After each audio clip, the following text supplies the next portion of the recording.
I'm being tested. There's no way I'm not being tested right now.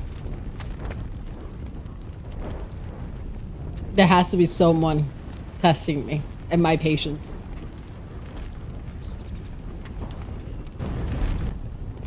It has to be. There's no other way. No other way. I kid you not when I tell you my PC crashed. Dude, I think someone did some sort of curse. Someone did a thing. Chat, someone did a thing. Someone did a little. Someone did this for me to have a bad week. Someone did it. And to whoever did it, I hope you stub your toe in the morning. Because there's no way. I am about to go get cleansed. Like, is there a pastor or like some sort of like a priest that can like, cause I need it. I need to like call whoever, call the thing, because I swear there's a doll. Someone, yo, I don't know who I made that mad. I don't know who I made this mad. But when I tell you that everything in my life is going wrong,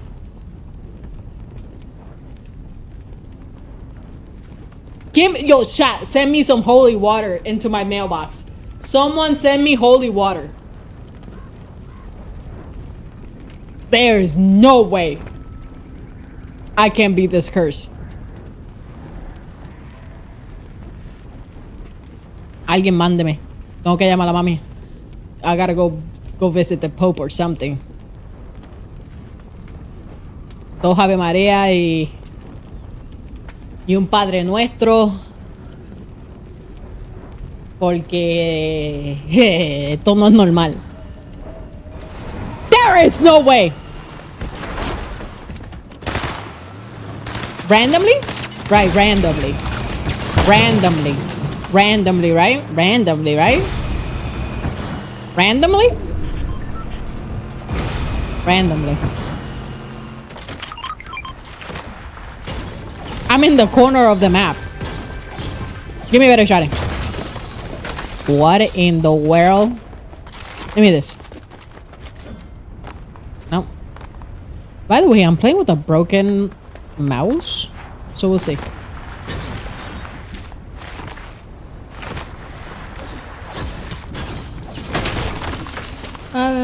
You know I'm going back. You know me. You know me. Hold on, I can't see my other chat.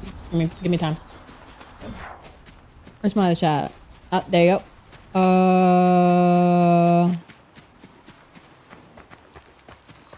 Where's my YouTube chat?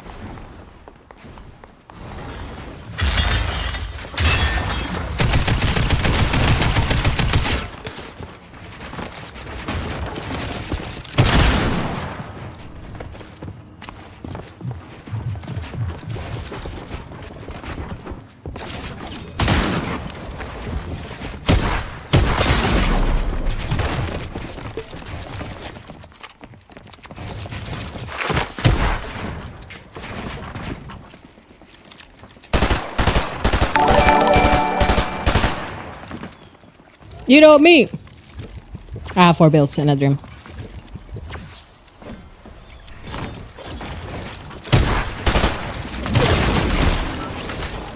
You are so bad.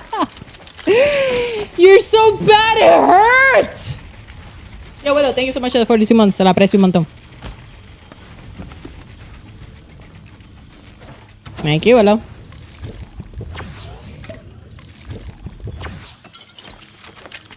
Man, did you have? Oh, you know what? Thank God. Thank God he didn't have the nitro fist. Thank God.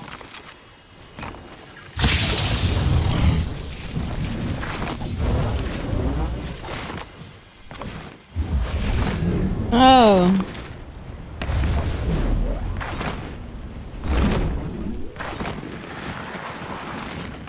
Let's go get ice cream, chat. No, wait, I can't drive. What can we do? That does not involve me driving. But we can do together. What can we do?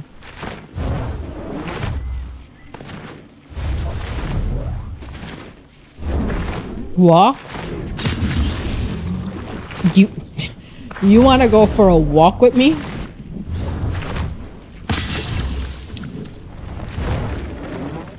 That stream is gonna last like 2 minutes. I'm gonna... A walking stream?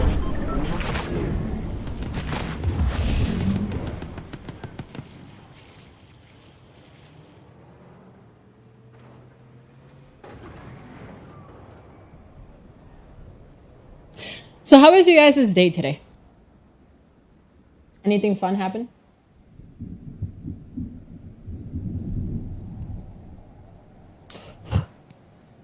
Good, good. Mine's good. Until I saw 2 mythic cars fighting each other. You went golfing? I've never been golfing. I want to go golfing one day. I know I'm going to be bad. Bro, can we stop with the car royale? Can we? Can we stop with the car royale?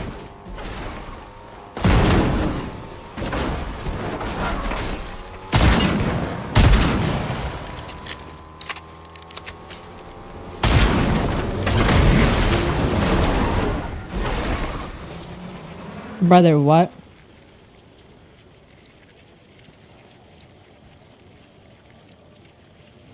I'm actually sad that he got out of the car because, like, I want to do it passenger princess.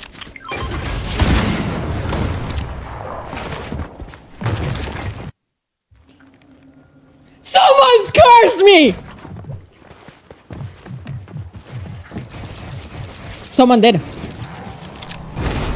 I do not care what anybody says.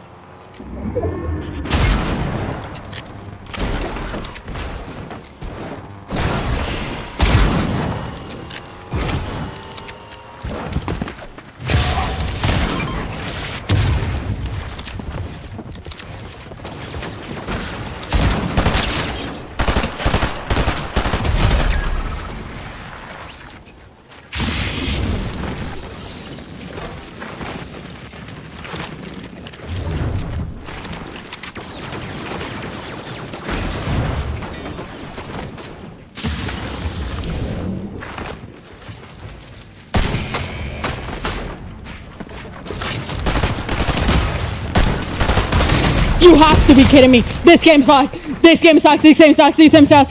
This game sucks so bad. This game sucks. This game sucks. This game is the worst game right now there's ever been.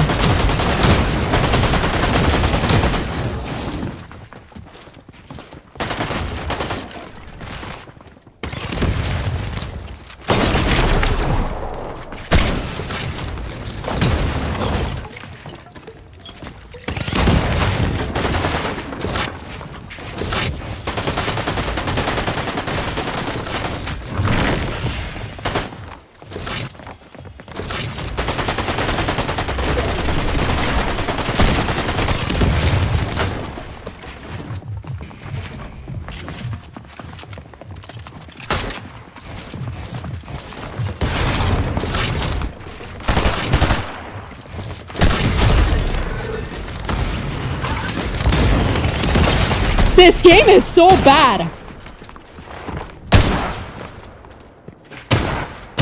This game is so bad. What am I playing right now?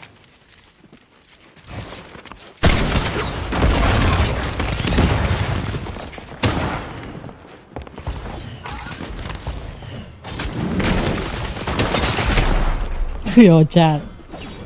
I'm going to lose my mind playing this game.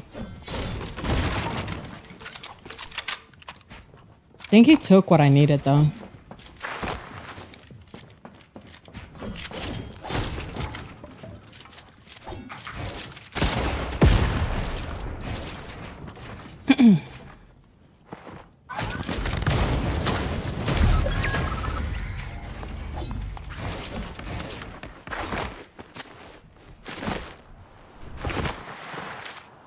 I'm gonna get punched out again. Most likely. I need mats. We need mats. Mats, please. Please, for the love of mats. Nice. I have to hit this.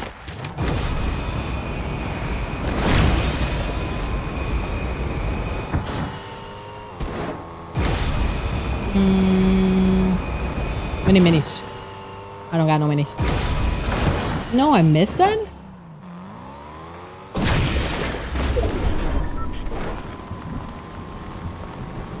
Oh, let's go. Yes. Yes, boyo, yes. Okay, if we can get the sniper, that'll be great. Sniper? We don't have that many mats, but still have more mats than we had before. Asks for relaxing game, proceeds not to. My hand is bleeding, Chica Star. My hand is currently bleeding. Can you please be nice? I just got home from freaking the auto repair shop coalition center thing, making a report. I didn't have time to download any games.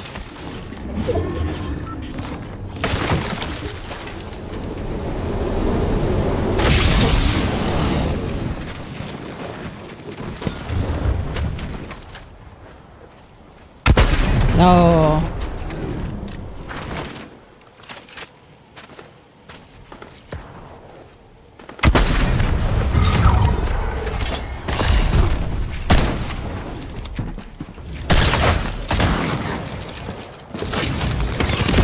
Look at this. Thank God. Get me that out of this game.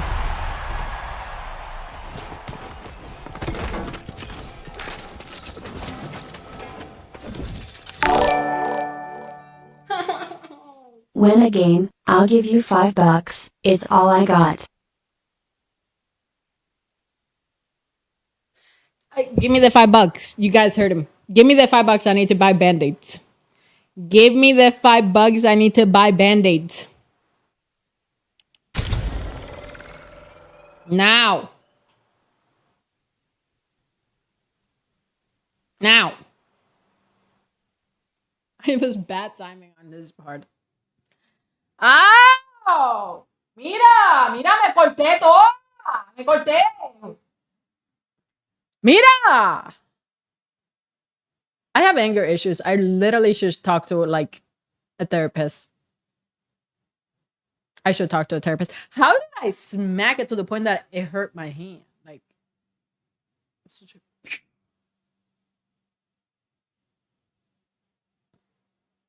ow. Put duct tape on it. I like the way you think. I like the way you think.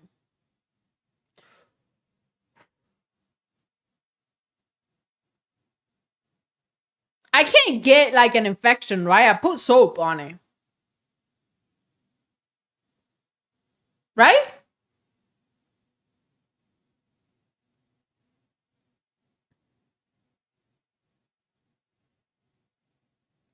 Yes, you can. Still even con soap?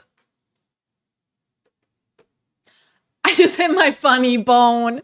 I hit my funny bone. Whoever has my voodoo doll, I hate you. Oh. Why am I laughing through the pain? Like everything that's happening to me. Oh, it hurts. Guess what though? This is my favorite guy.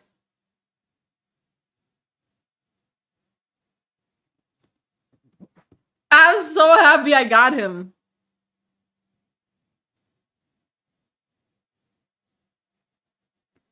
Filthy mouse open sore. I am about to die. Yo, okay, remind me after this to order some like antibiotics,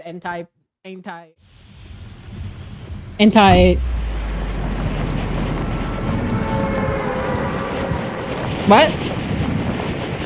Anti what?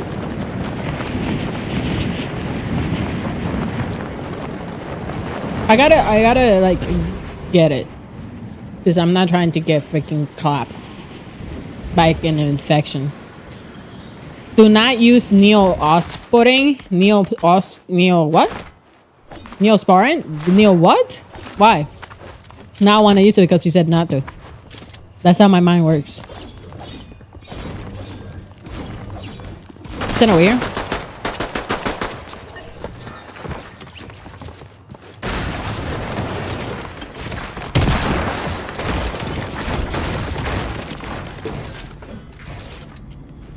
Isn't it?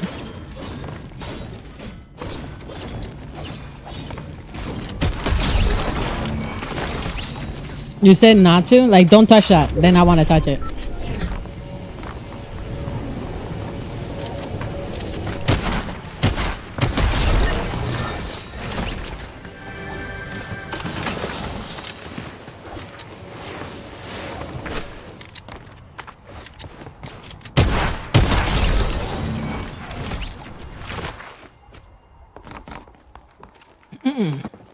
I have one bullet. Oh, it causes cancer? What? Okay, yeah, I'm not gonna do it.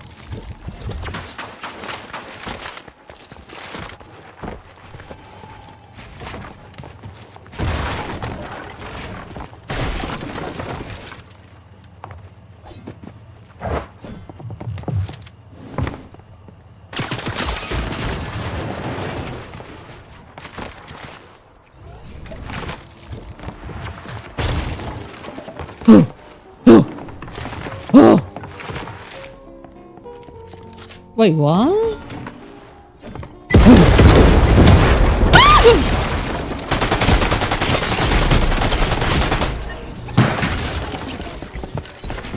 Kill him. Thank you. Okay, let me order wait, not order Neosporin, order alcohol and band-aids. Hold on. Wait, which one should I order? Disinfectant? Disinfectant wipes. Wait, I think this is for like not. Wait, disinfect. How do you spell disinfectant? Disinfectant. Disinfectant. Disinfectant spray? Is spray better than the other thing?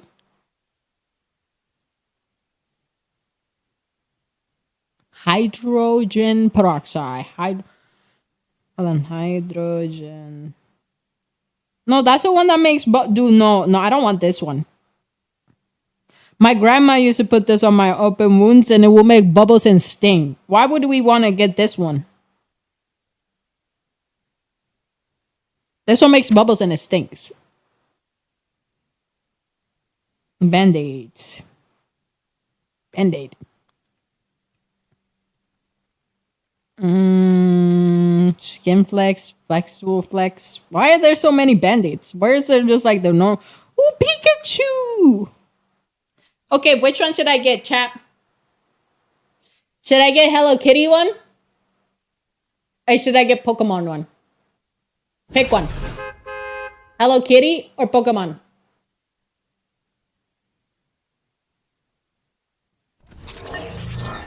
Hello Kitty or Pokemon?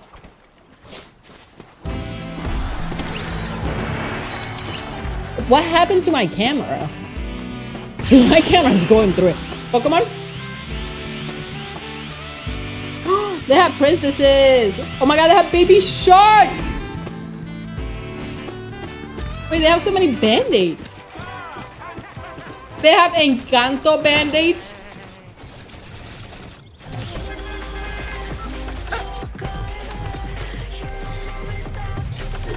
Is Polysporin good? Is Polysporin good?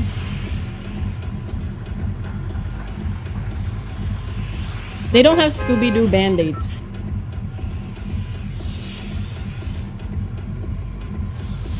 Yeah, Polysporin.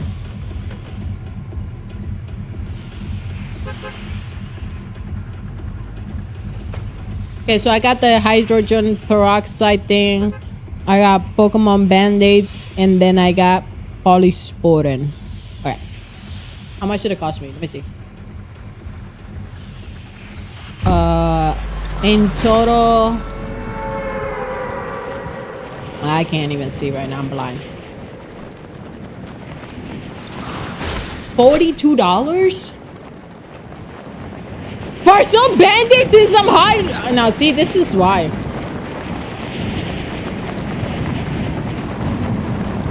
We're never gonna survive this. Where am I going? Where am I going? Yeah, it cost me $42 for a Pokemon Band-Aid. And then I order hydrogen peroxide. And then I order Polysporin. $42.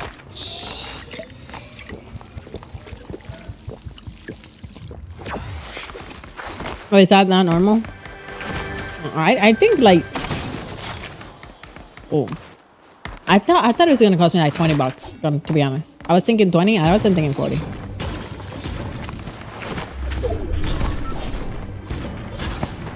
No, they had no Fortnite Band-Aids or else I would've got them.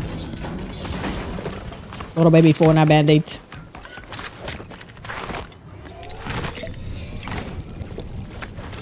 I canceled my big pot.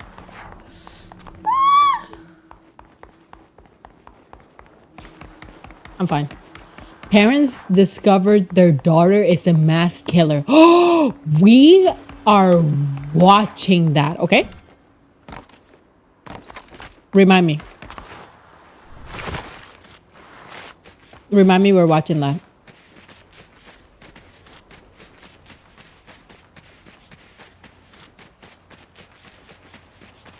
Because I'm going to forget.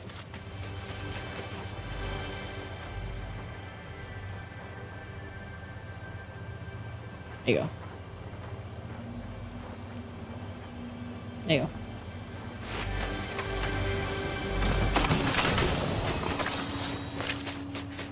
No shotty?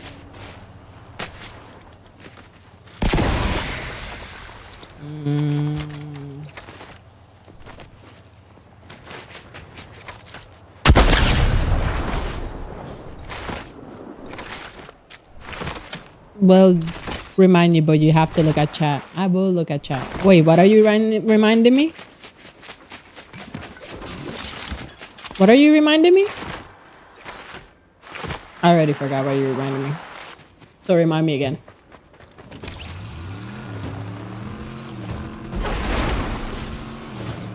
Is this pre-recorded? It is pre-recorded. Oh my god, if I kill you, do you have a shotty, please? I need...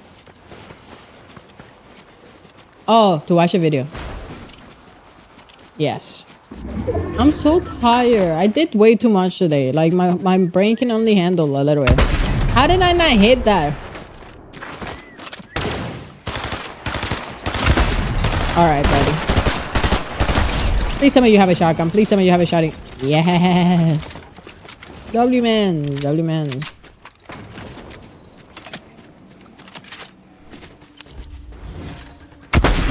Oh, imagine.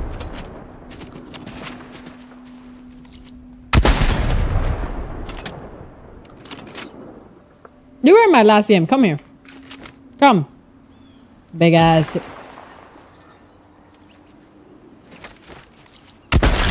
You did not kill my boy. Ah!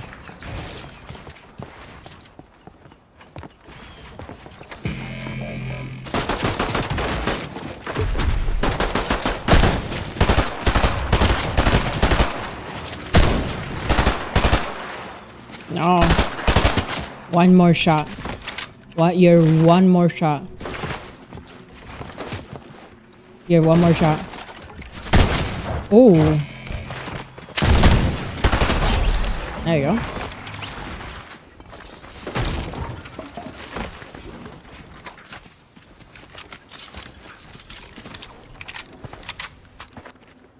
Mm-hmm. I see him.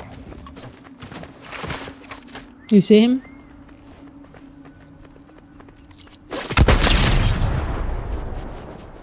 Yes.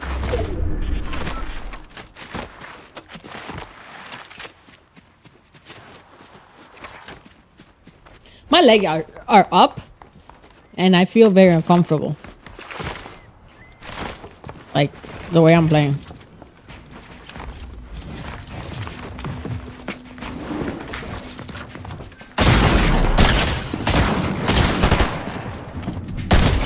Ooh.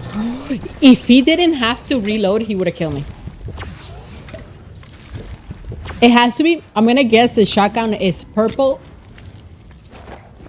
I'm gonna guess purple, but it could be green. With how much damage you just hit me. It's one of those 3 ones. Purple or green? Purple or green? Purple or green? Where is it? Purple or... Where is it? Hello? Blue! Okay. Blue. True, I forgot blue. I forgot blue was part of the equation.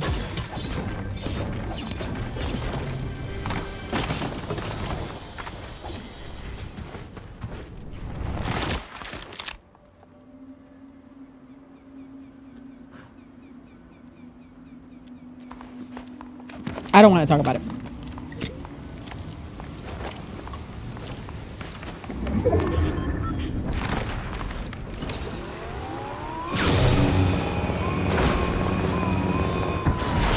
Because, like, I should have known better than to, like, jump that high.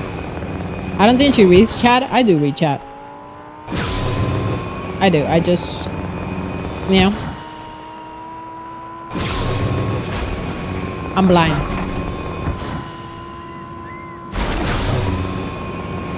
Hi, Chica. Hi, Jade. See, this is what happens when I read chat. I just crash over and over and over again. What happened to the live earlier? My streaming PC crashed.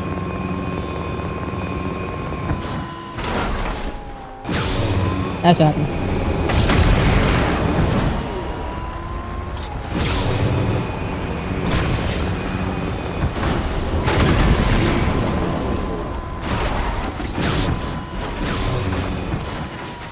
Why did it crash? I'm not sure why it crashed. It crashes whenever it feels like it. I can't tell if this is a... Never mind. I was gonna say, I can't tell if this is a person or fake. I need one of those things. Whatchamacallit? Yo, chat, I need a new mouse. Remind me to buy a new mouse. I feel... Every time I'm moving, I feel the open thing hitting me in my hand. The mouse itself hitting me. I'm gonna forget. I swear I have Alzheimer's. Early on Alzheimer's. I swear. No way I don't.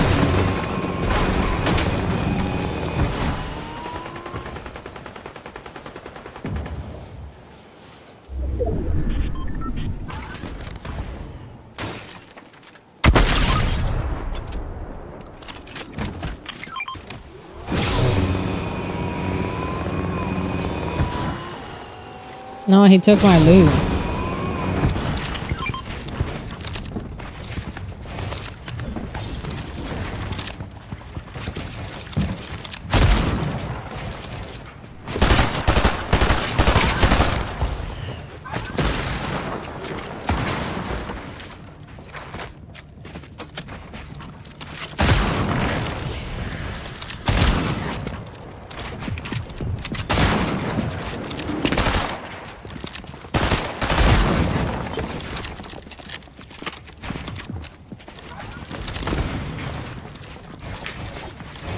He's coming back. He took my what I wanted. The fist.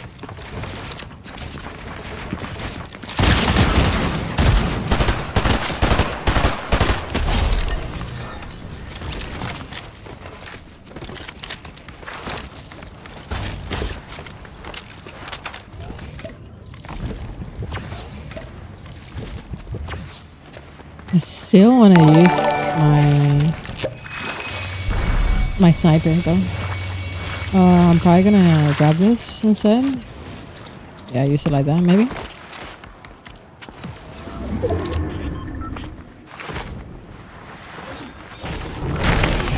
There you go. Wait, this guy is still in the zone. Okay.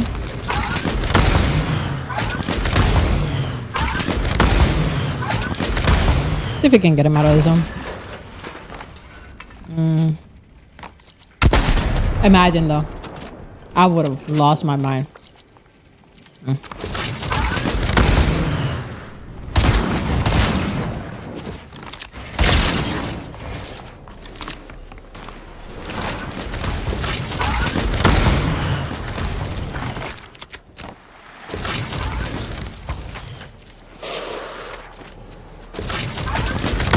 He has to have the other sniper too. I mean...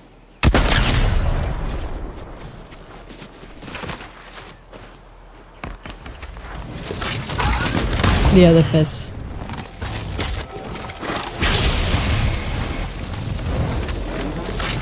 Ah, pues bien.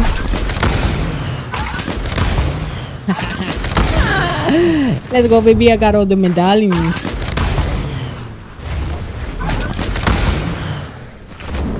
We needed that.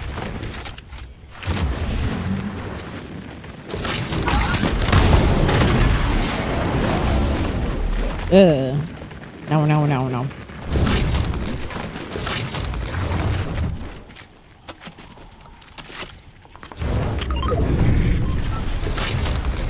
Yo, Devo, you saw that, man? I was gonna say he has the other fist because he used 4 of them already.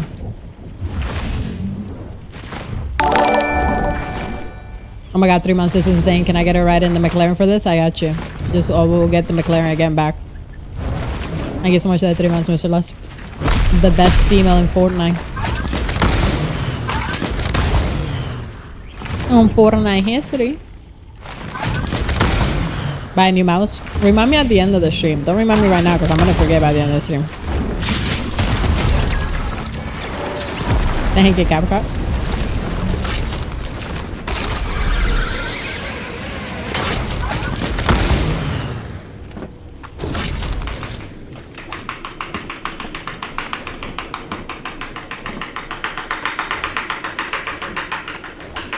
I will make this happen. Give me time. Give me time. Give me time.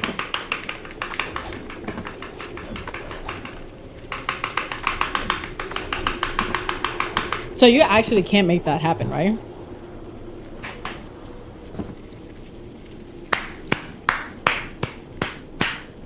Told you I could. I told you I could. Without breaking that, I told you I could. I told you I could without making that. Without breaking it. Wait, I'm looking for the medallion. I'm pretty sure I have all of them. Yeah.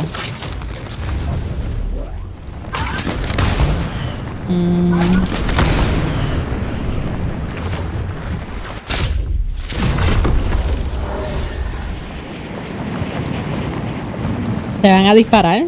¿Tú crees que me maten?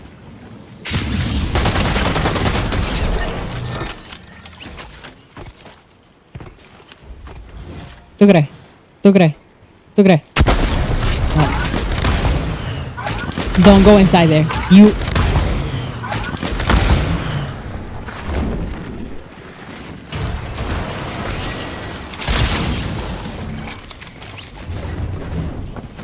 Okay, he went inside there.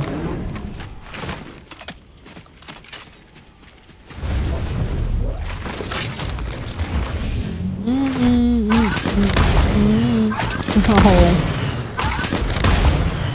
When is my order gonna get here? Because like my hand is starting to hurt. Order has been confirmed. It will be delivered at 9. What time is it? 8. They haven't even picked my poly sport in there. And they better make sure that my band-aids are Pokemon band-aids because I pay extra for the Pokemon band. I could have just probably paid like $2 for like normal band-aids. Instead I ended up paying like $8 for Pokemon band-aids. Like, where's my money going?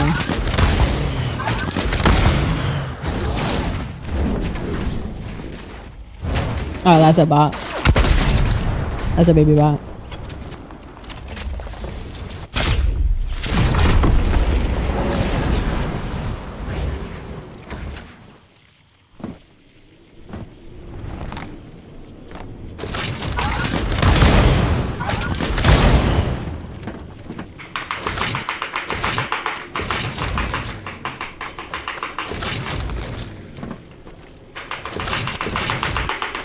I will make this my mission.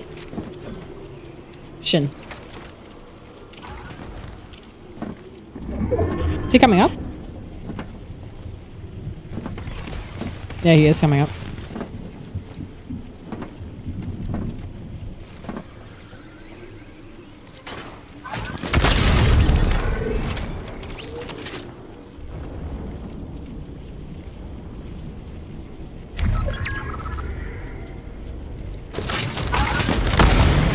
He went straight back down. he went straight back down.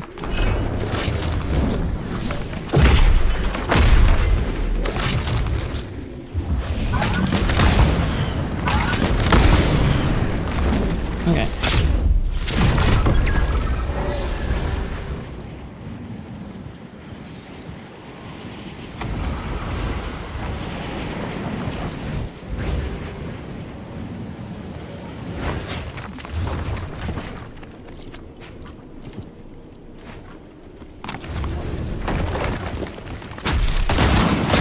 Oh my god, he almost killed me.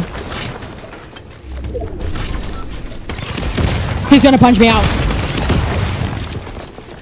I hate people that use the punching thing. You're out of your mind.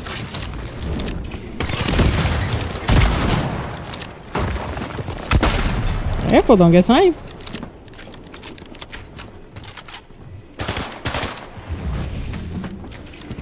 I have to snipe him. No other choice. We have to snipe him. He's gonna punch me. Ready? 3, 2.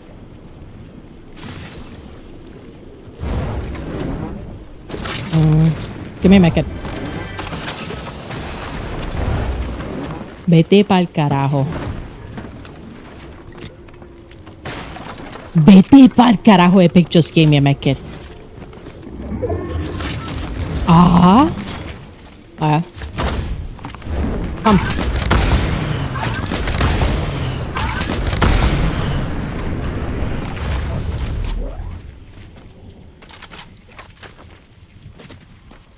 Did you drop already? I didn't see you. Ooh.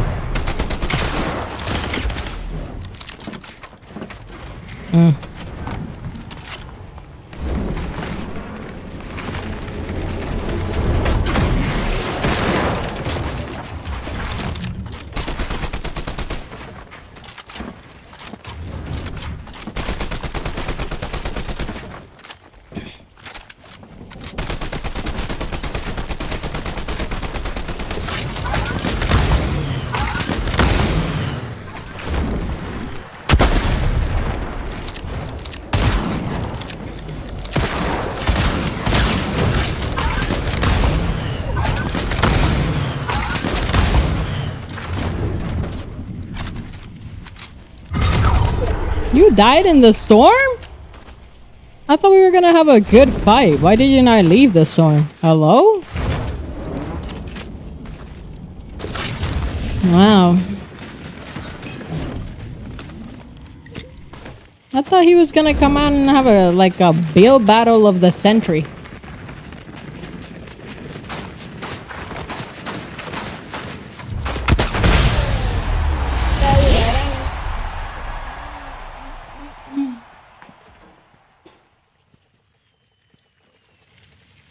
I GG, mom. I got hiccups.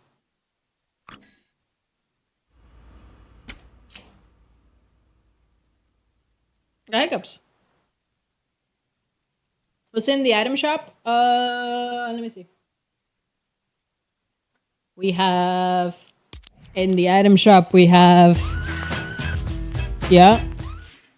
Aren't you the guy who?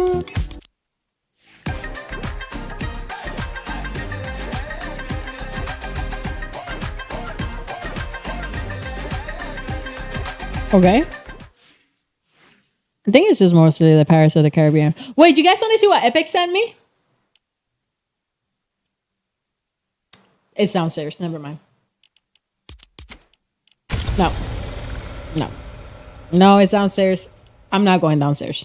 I will go downstairs when my stuff gets here. How about that? Okay? Show us.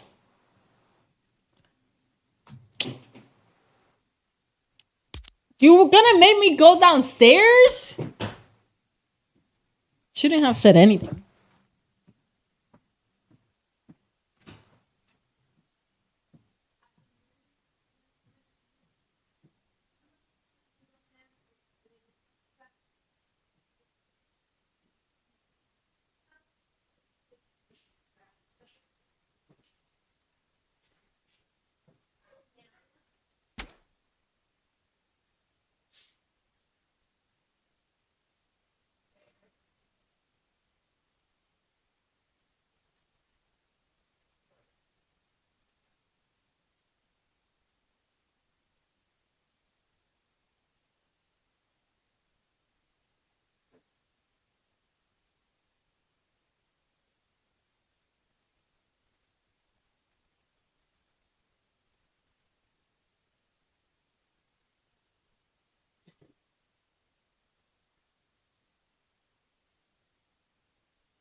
Yeah, I almost doxed myself already. I almost doxed myself. So give me a second. Send me this. Can I show you this?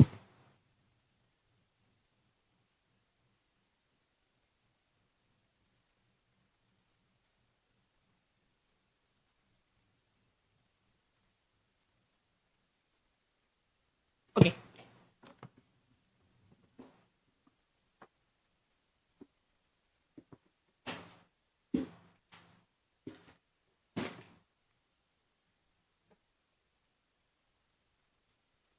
What's this for?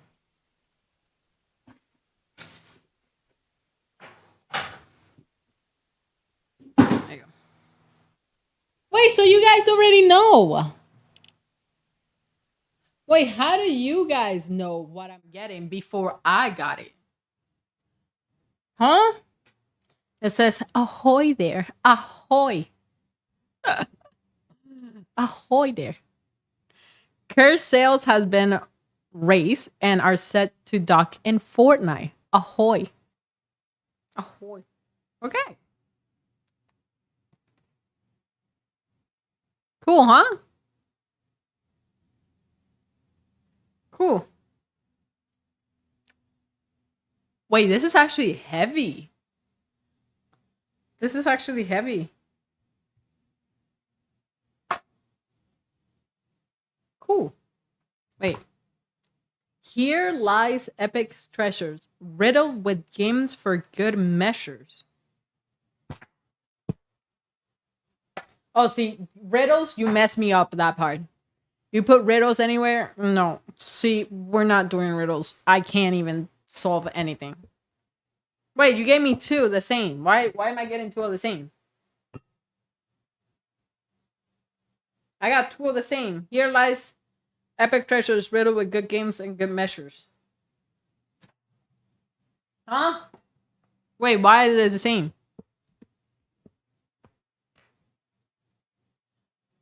On plundered gold by pirates code. Figure it out, chat. Figure it out. Wait, is it this way? They send you mine by mistake? I don't know what that means, but thank you, Epic. I appreciate it. I don't know what it means. As long as it means the cards are out next season, I am happy. I'll put them somewhere. I see I almost broke them. Almost broke them. What's up, Frantic? Yo, Frantic. You want to see what I did? Look. You got on ban? You got on ban. You got on ban. Look.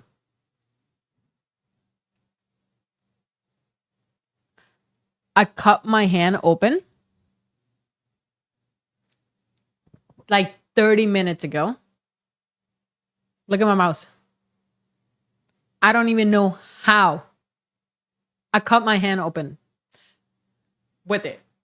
I think I was like fighting a guy and he kept a nitro boosting, and then he was one shot. We were in his 1-by-1. He started punching me, and yeah, it's Now I'm waiting for Pokemon Band-Aids that cost me $40. I don't even know how Pokemon's Band-Aids can cost you that, but I did get hydroperoxide and what else did we get? Yo, this season, frantic. This season has me so mad. The stupid fist and the stupid cars on pubs are making me lose my mind. Oh, polysporin. We got polysporin. We got Band-Aids. And then we got hydroperoxide. And yeah, now I have to buy a new mouse. Yeah, not fun. Not fun. And the cars are super OP. I know. I've been crashing out. Dude, I don't think I've crashed out since the beginning of Fortnite this bad. Every stream, listen, yesterday I streamed for 2 hours. Went to a place and got into an accident. They destroyed my favorite car. I don't even, dude, I would have stayed streaming if this season wasn't this bad, but because it was so bad, I decided to go 40 minutes away and I got into a car accident and now I no longer have my demon and I am sad as hell. Dude, I swear it could have been any other car. I wouldn't have been mad. Any other car. Like, destroy any other my cars. Why do you have to destroy the one that I like the most? My daily driver. No, I'm not kidding. It was pretty scary because it was a truck that hit me and he was like pushing me out of the way. He didn't even realize I was there. So this is me. This is a truck. He just kept hitting me. Like he didn't know that I was there. And I almost went like into a pole, into like the sidewalk. Yeah, it was scary. It was scary. But everything happened very like I tell chat, everything happened very slow. Even though it happened fast. And I was very calm. Like I was on the speakerphone with Alyssa and she's like, I told her that he hit me. I'm like, you need to, what did I say? I'm like, you need to like make him stop because he hit me. Like I was this calm when it was happening. Like as he was hitting me, I was like very calm. I think I was just like focused or maybe in shock. I don't know. Anyways, it was very scary, but I'm fine. Yeah. I was in the car by myself driving. Yeah. It was like 9 p.m. and this man, it was dark. He has a lifted truck. So yeah, he didn't see me at all. I'm just sad that I had to tow my car somewhere else and now I can't. Now I have to go back to Toronto tomorrow, 40-minute drive to get my car to go somewhere else so it can get fixed. It's annoying, dude. It's annoying. What are you gonna do? But wait, so when are me and you and Daya gonna play? Now that she can talk. Now that she's no longer in Twitch jail. You can play right now? I'm down. I'm down to play after this pub. If you guys are on. But I gotta get off. Not get off, but I gotta stop playing with my whatchamacallit? My stuff gets here because me and Chad are gonna watch a video. I also want to eat something. I don't know what to eat yet. So I can probably play until he's still heading to the store. He hasn't even got into the store yet. Probably for like another hour.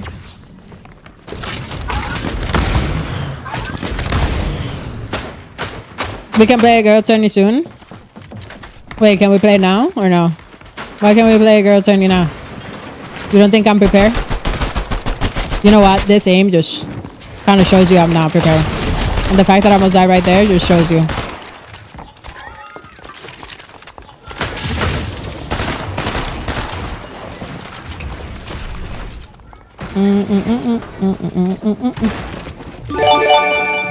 Alright, for you.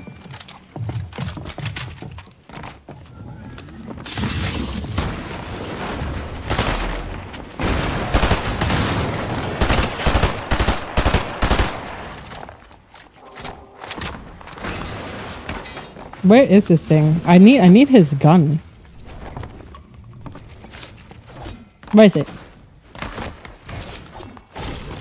Did he grab it? Yeah, he did. Pretty sure he grabbed it, shawty. Yo, Kevin, thank you so much for the fight. Te lo aprecio. Te lo aprecio un montón, Kevin. Thank you so much for the 5-sub gift. My little pollito. There's no girl turnies right now? Aw. Of course I know the girl turnies when I want to play them. Wait, when is the milk cup thing?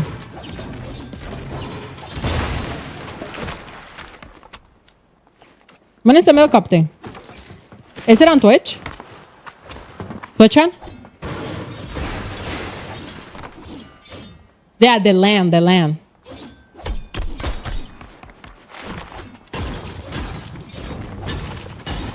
Wait, that wouldn't be fair, Ostrich.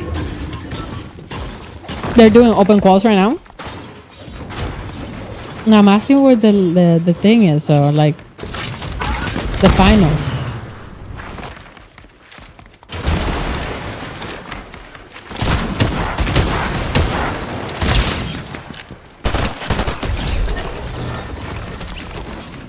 We don't know. Oh, I'm hoping that it's TwitchCon. That will be so nice, because then I don't have to like double travel or anything. Like, yo, hey, Milk Cup, you wanna?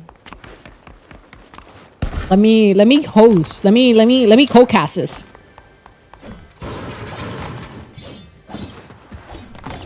It's not TwitchCon? Oh, I'm sad now. Good, cause me too. We finally get to meet IRL.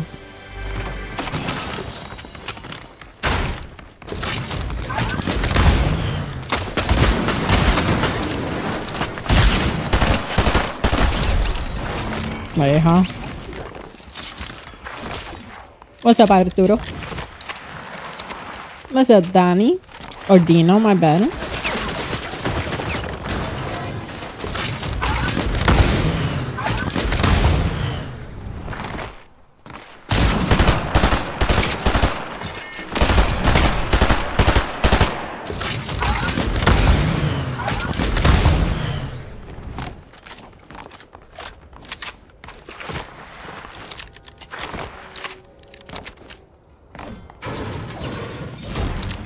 Really? Huh.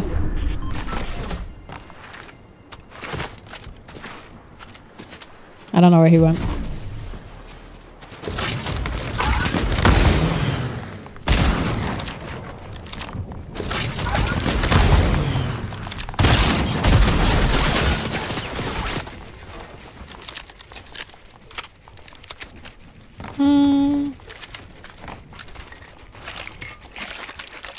Can someone explain to me who just shot at me?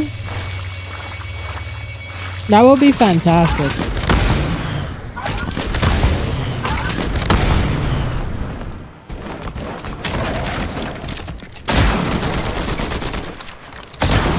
I love the fact that you hit me through things. That was very nice. Can I reload my weapon? Thank you. Reload your weapon. Thank you. Oh! You are so good at this game. I'm dead. Most likely, I'm dead. No, I'm not dead. I'm alive.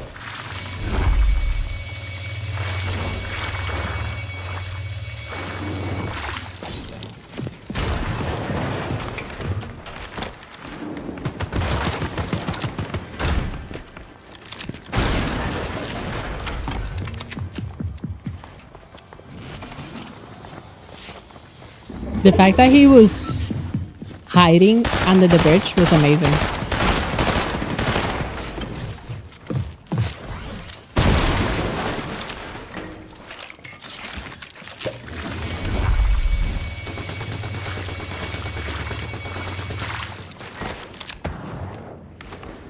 Alright.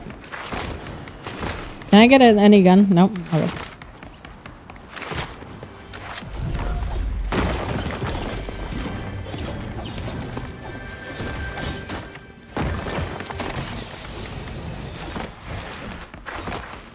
Fortnite? No, I'm playing Battle Royale PUBG. You know?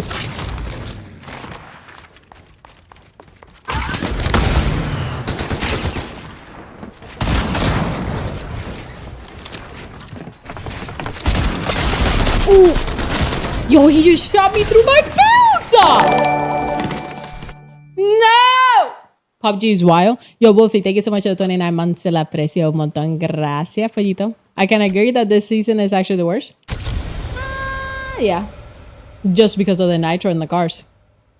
But they did add...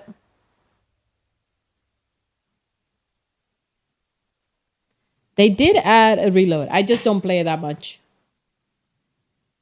Hi, Nocturnal John. Dude, this is probably the best thing I've ever bought. Like, I'm sorry I'm showing it to you again, but like... This is probably like the best purchase I ever made. He has a tie. Look at him. He has like a shoes, a tie, a belt, a little tongue, and then I wish, dude, I wish if I pull this, it will actually just like actually work as a chainsaw. I would pay to make that happen.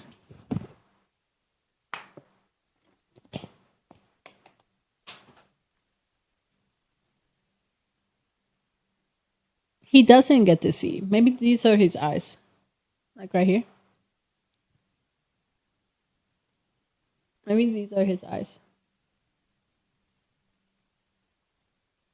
But even his hands, you see that his hands have like chains on them? Like the chainsaw goes through them.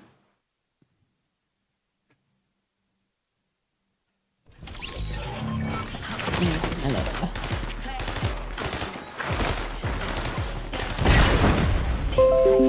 that. Me when I die in Fortnite.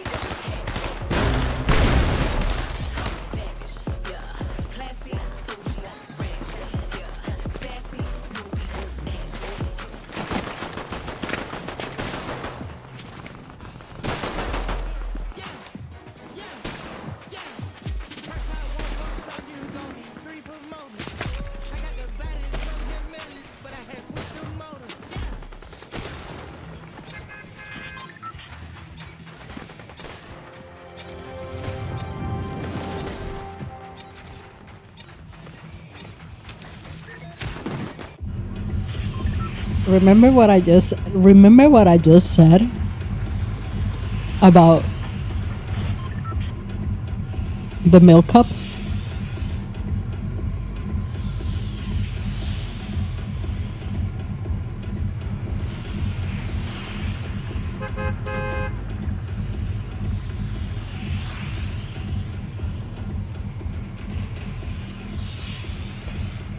No.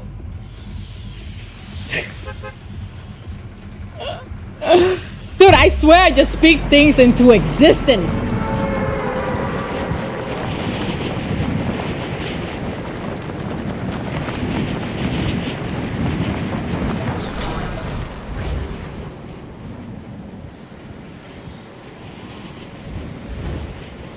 Huh.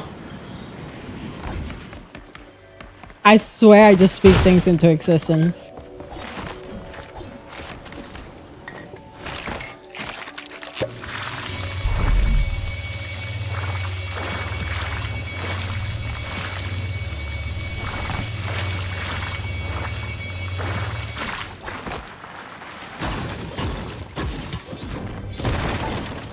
Hello?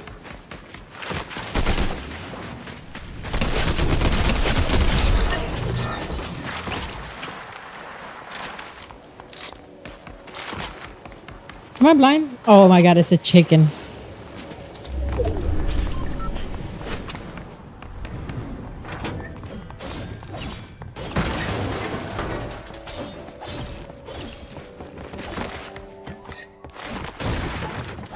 It's a baby boy or chicken.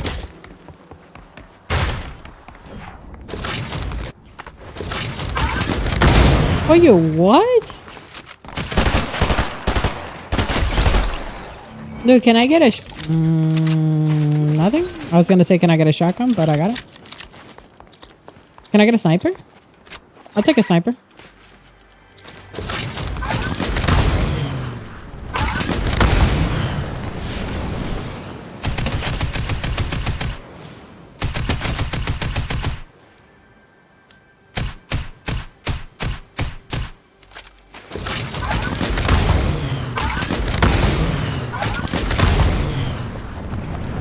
Why are you running? You legit don't have any weapons. You don't have any weapons.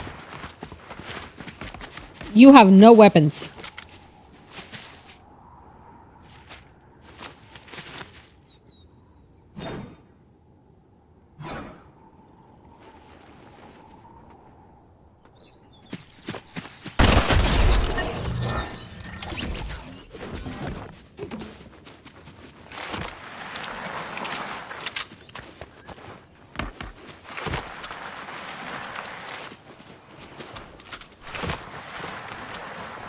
I don't know.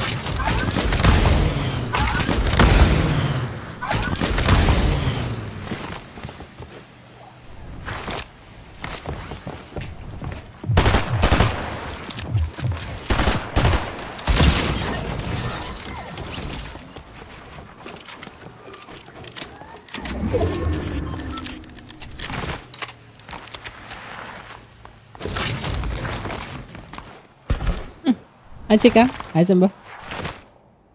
I thought your name was Simba. It's Sigma. Okay. GG's.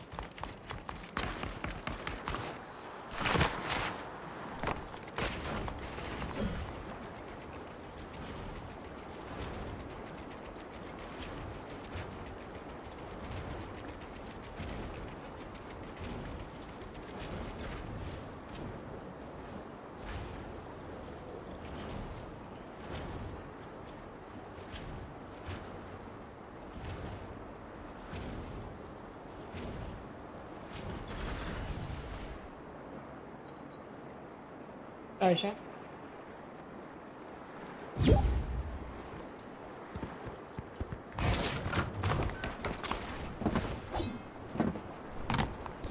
Hi, little pollito. I mean, big pollito. Big pollo. A big pollito.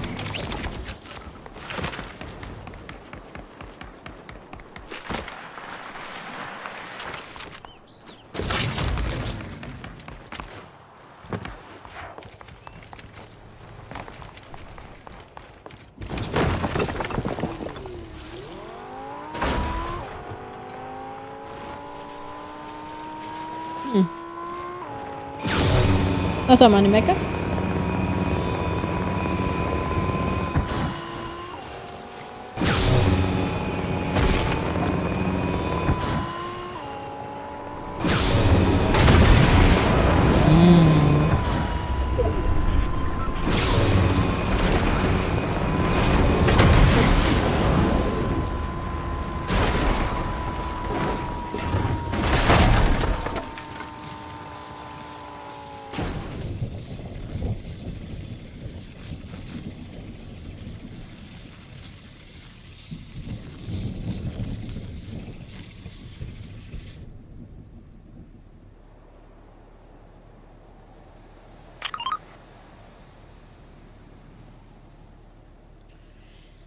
My bad, chat.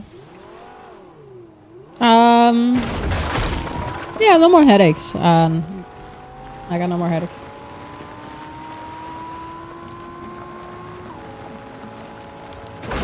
This guy has all the medallions.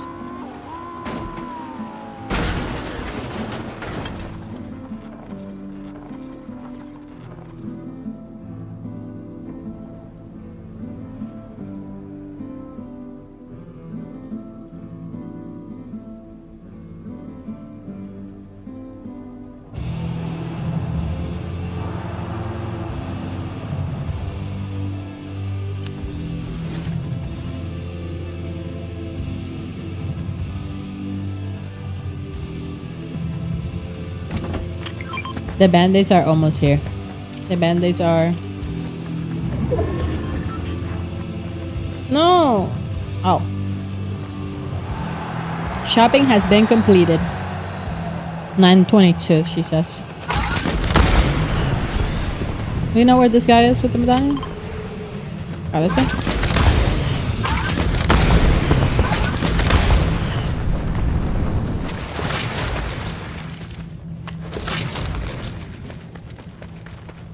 Were you driving the white body one? I was driving the demon, the set with the new one. So the one that you can't see anything pretty much inside of it. Oh, I see him.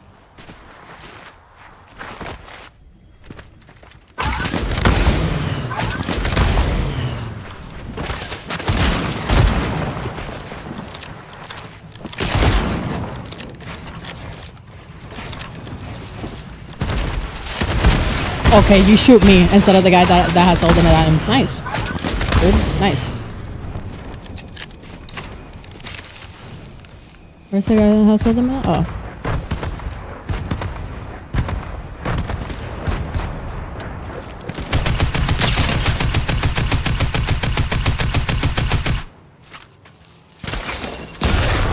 Alright.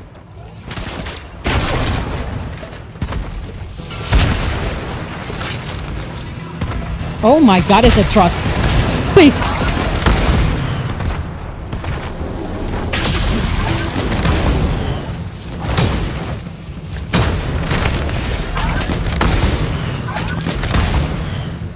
It's a big ass truck.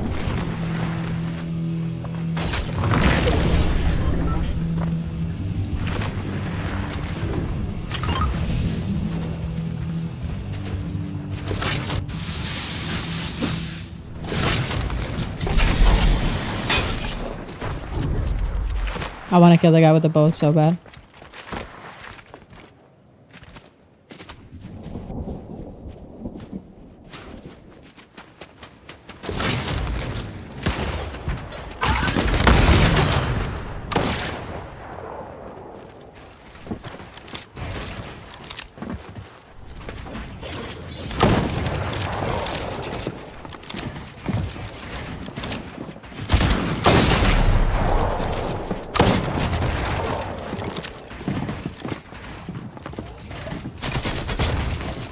He has zero ping.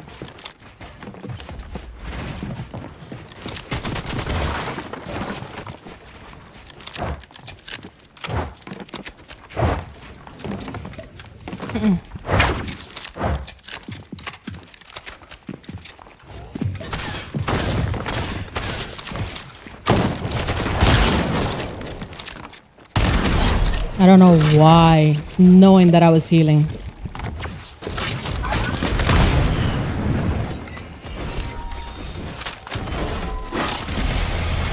Knowing that I was hitting, would you do that?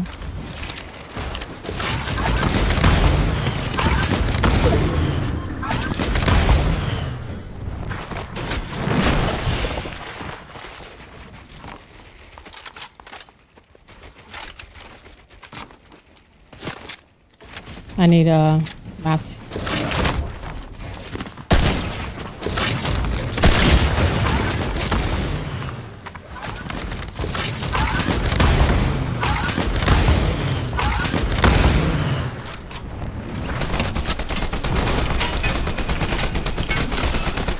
Brother. Brother.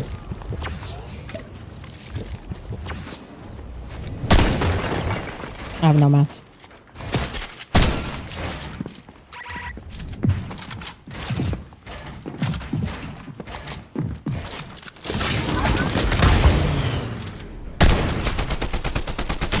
Really?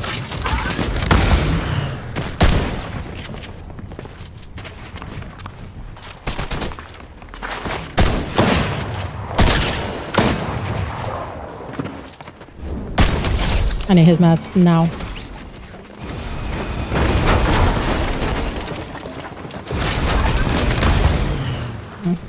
No mats. Like.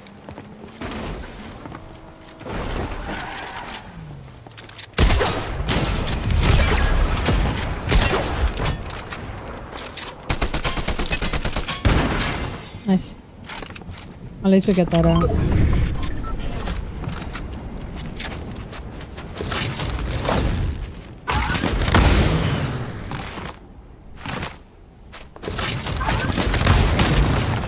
there's nothing in there.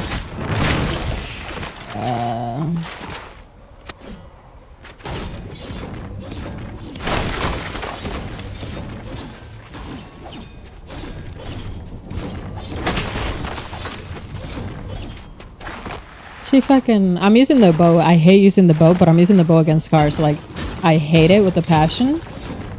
But against cars, it helps to get them away.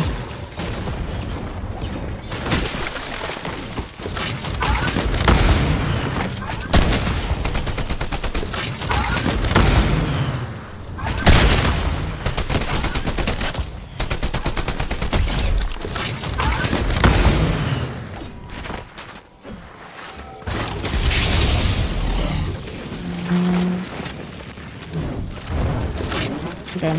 Now that no one knows that I don't have the bow, or that the bow is there, we leave it. And we have mats.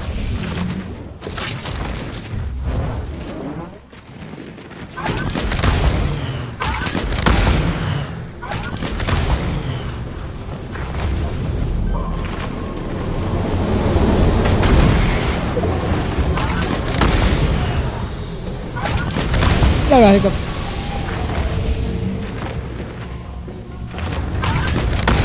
Tengo hipo, man. Hey. Hola, Chicago. Hola.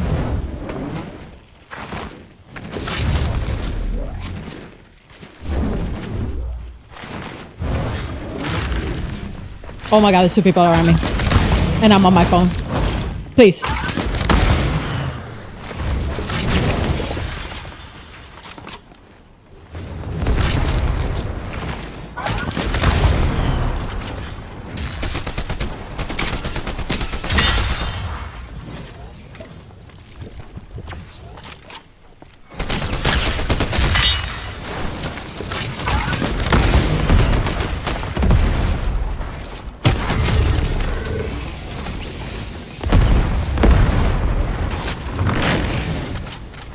Someone just went to the island thing.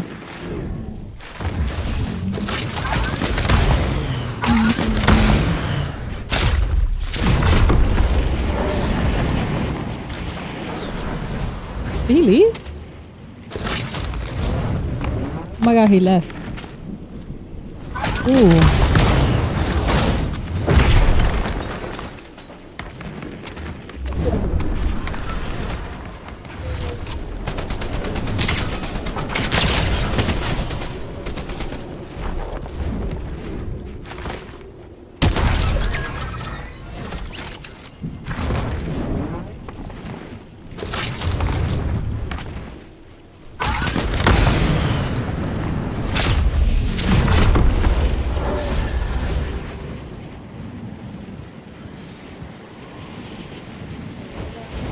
That's that. I think I get shot out of the sky.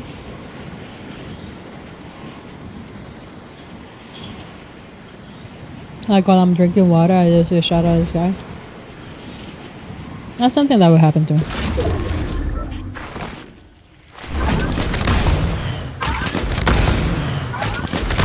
They can, but alright.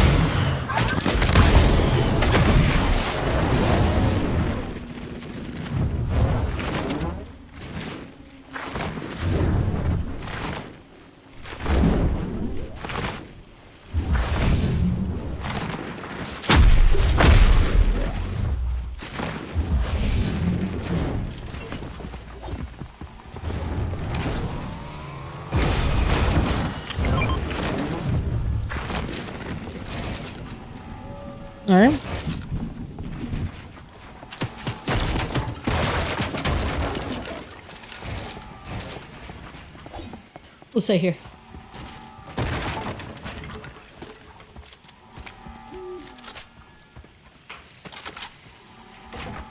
What's up, Cherry? How are you, man?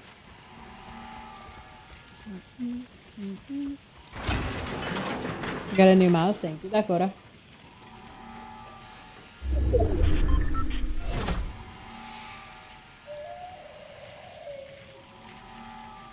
I'm from Puerto Rico. What's up, Star?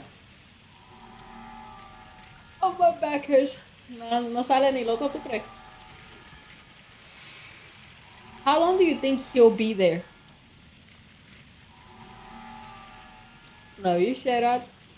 How long do you guys think he's gonna be here for? Honestly.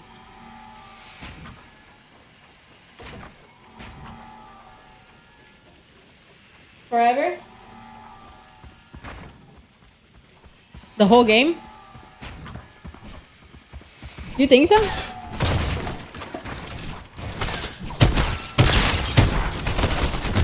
He should have.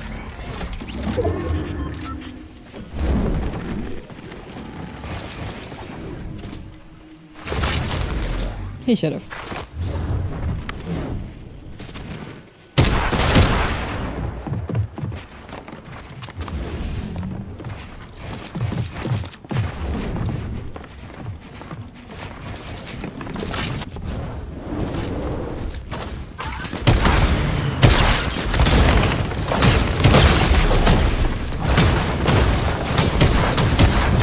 No! My gun.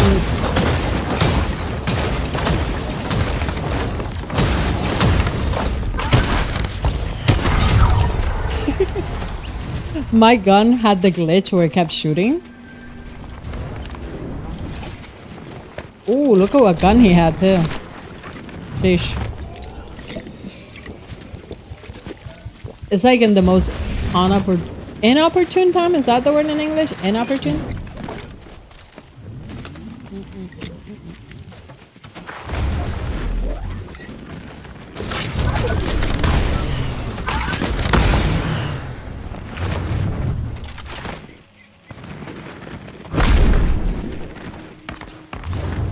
Yeah, that's a word. Are you just doing solos? I am.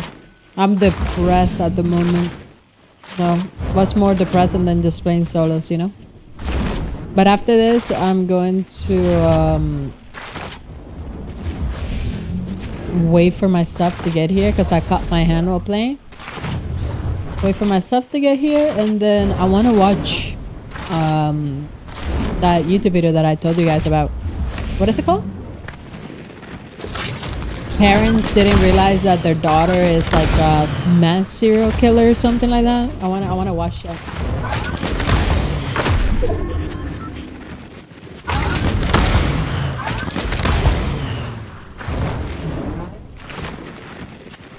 Alright, so you guys are true that your icon pickaxe has the name of your late grandmother?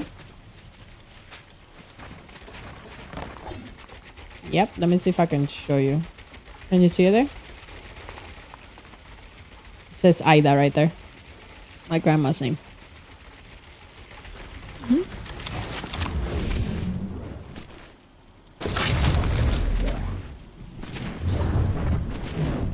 The cool part about that is that it's written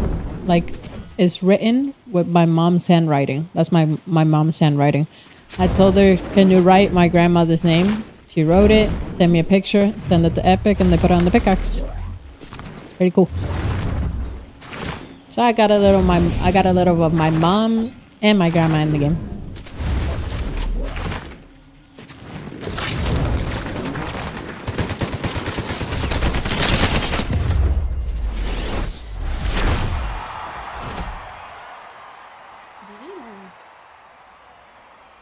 GG.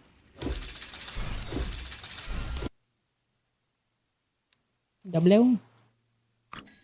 Am I hyped for the Pirates of the Caribbean collab? Yeah. I love Pirates of the Caribbean. I love it.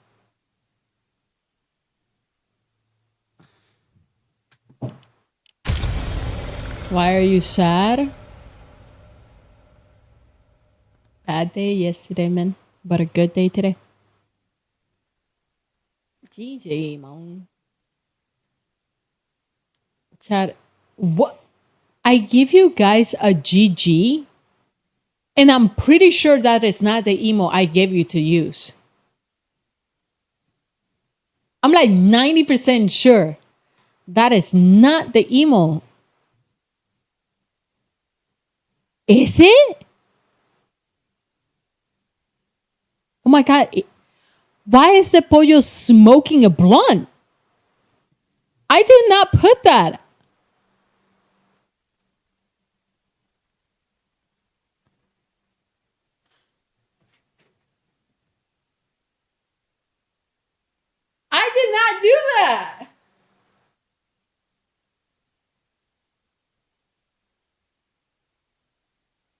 I think I uploaded the wrong file then. Because it was supposed to say GG with the pollo and that was it. I will not put a pollo with the smoke and glasses. How is that family friendly? They're candy cigarettes? Yo, J6, thank you so much for subscribing on YouTube. Ban, thank you so much for subscribing on YouTube. And Brenda, thank you so much for subscribing on YouTube. I don't know who did that. You should watch pop videos later. I am. I'm waiting for my stuff to get here. It's a liga for you. Jiggle.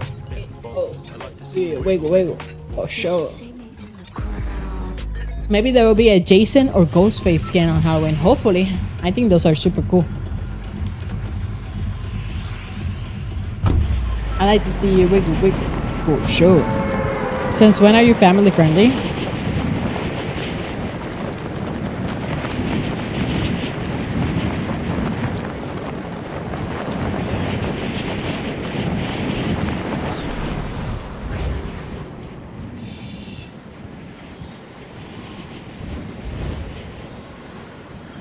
Listen, for sponsors, we're family friendly. I like to see you wiggle for sure. Honestly, that's where I belong. Straight up. Da-da-ba-da-da.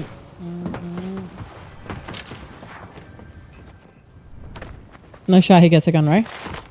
I want those minis before I pop this big pot.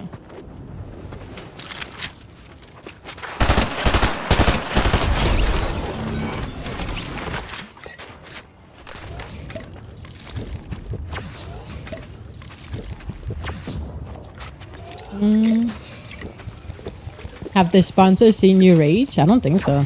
Every time I have a sponsor, they think like I'm super nice or something. Very weird.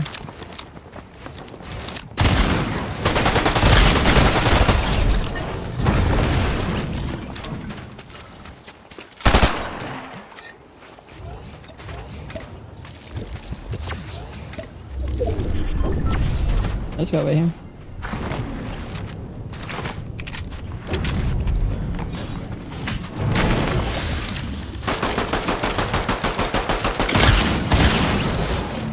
Why, dude? Why do you have to take my minis?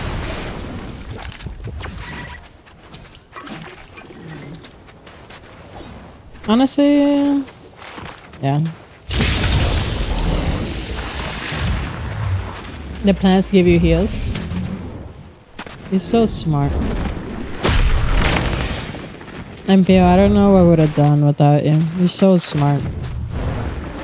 Thank you for letting me know that the cactus give me heals. I did not know.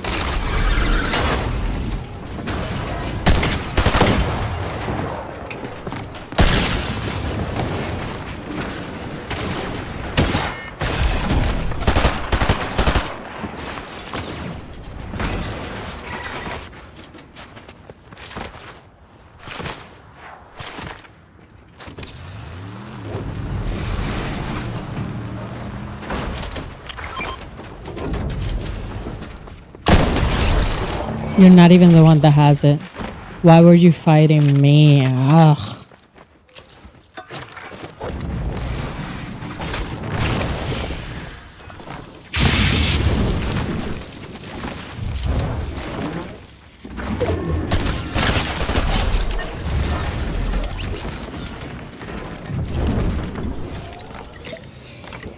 I'm still trying to find out. Oh my god, he left.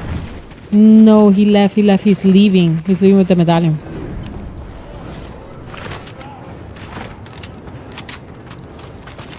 No, he's leaving.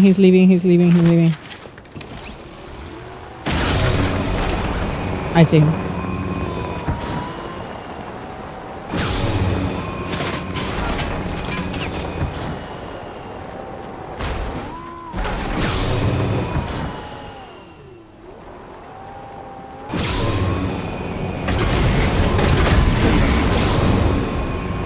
I knew he was gonna do that. I was baiting him into doing it, but he just did it faster.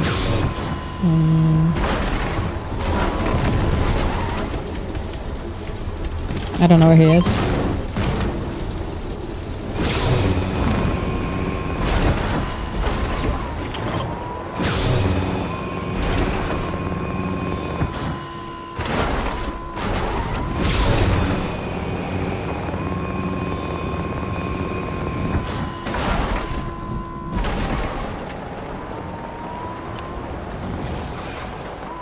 Is he in a car?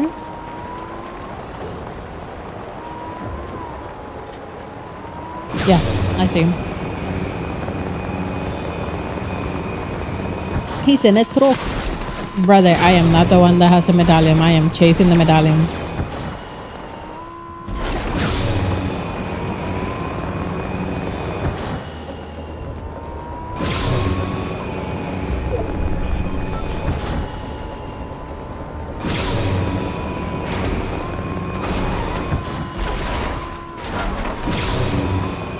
Where is he going?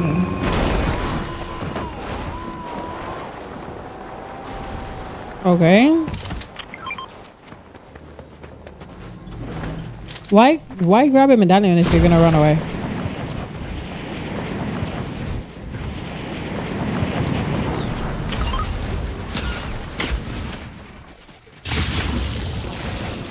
He's gonna leave again, isn't he?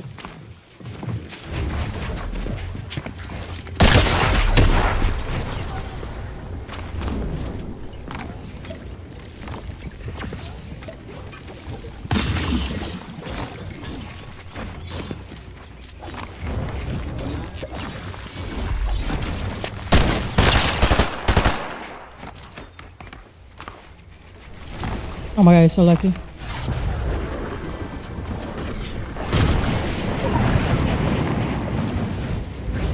I don't see him. I actually don't see him. Did he go all the way down? All the way up? I still don't see this guy.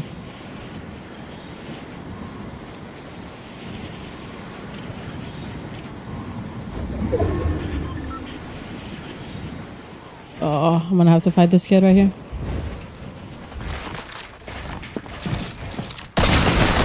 Okay.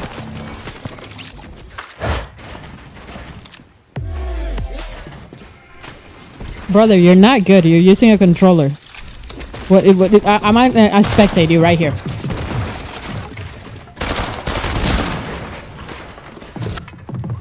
So the only reason why you hit me with headshots is because you crouched down and hit all the headshots. Go. Let me see you play. We're hate watching right now if you guys don't know what we're doing. We're hate watching. Hoping this guy dies. Once he dies, then we back out. Come on. Come on.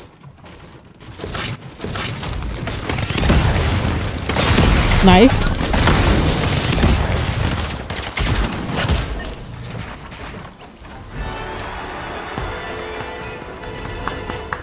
You have not seen the inside of in a while.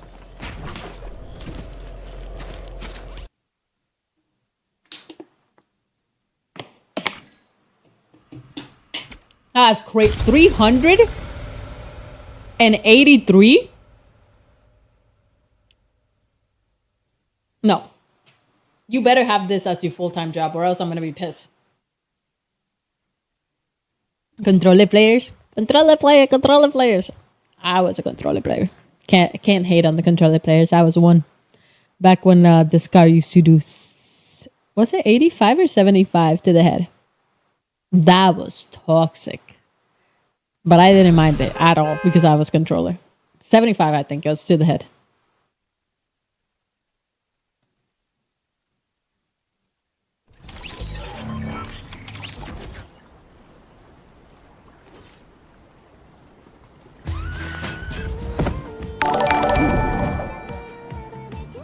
Chica is hot.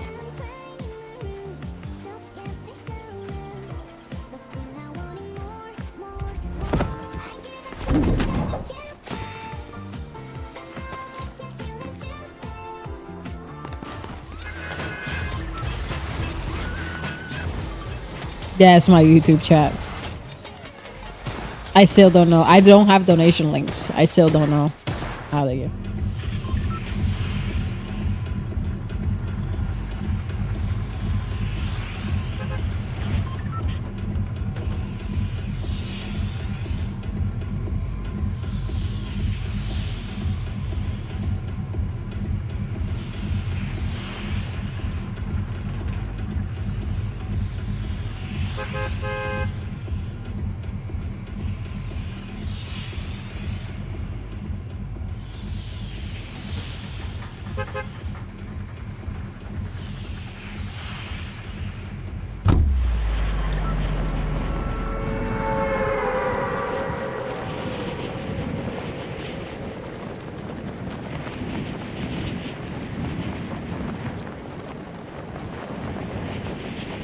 I'm feeling lonely. Where are we going? There's not a single medallion this way. Fine. Fine.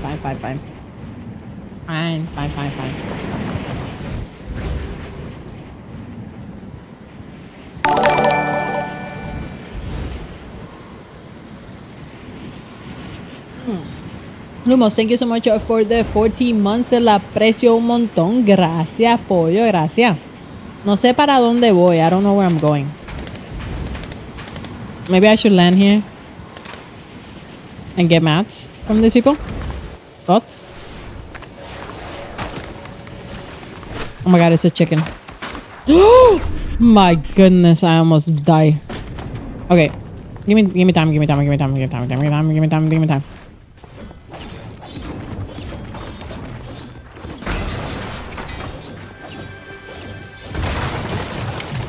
I have not got...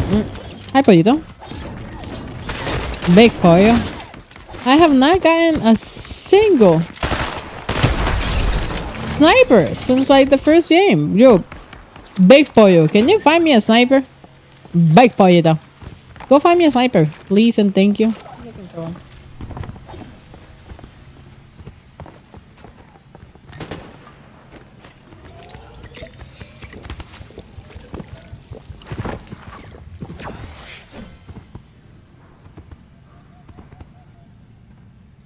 Oh my god.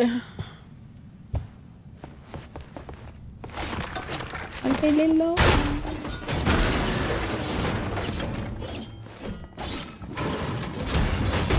Oh yeah, I thought that was an exit. It's getting hot in my room. It's getting boiling in my room. Do you think Big Boy is gonna get me the sniper? I don't know. I don't think he's gonna be able to find one. I don't think so. You sick of Fortnite? This season, yeah.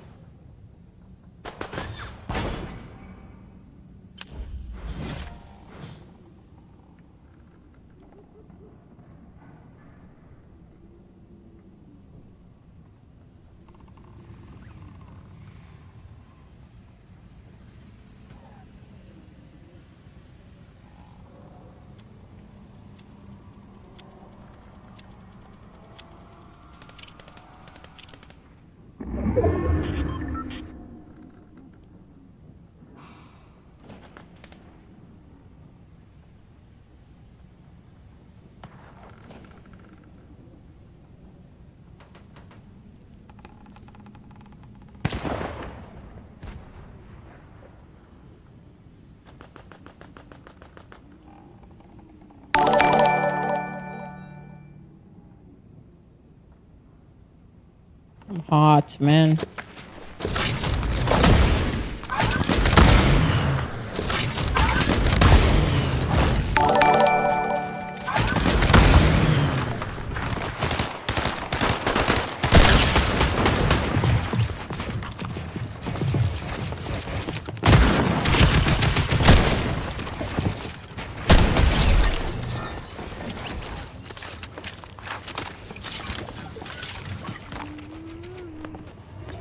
No snipers here?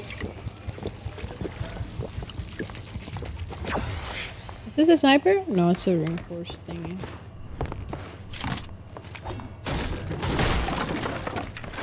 Nice. Can I not reload my gun? There we go.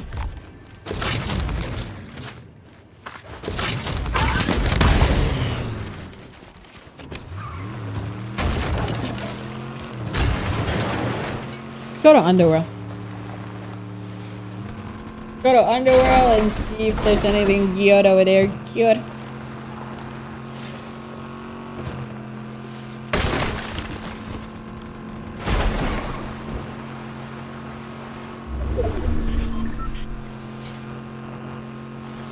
I should get that big car.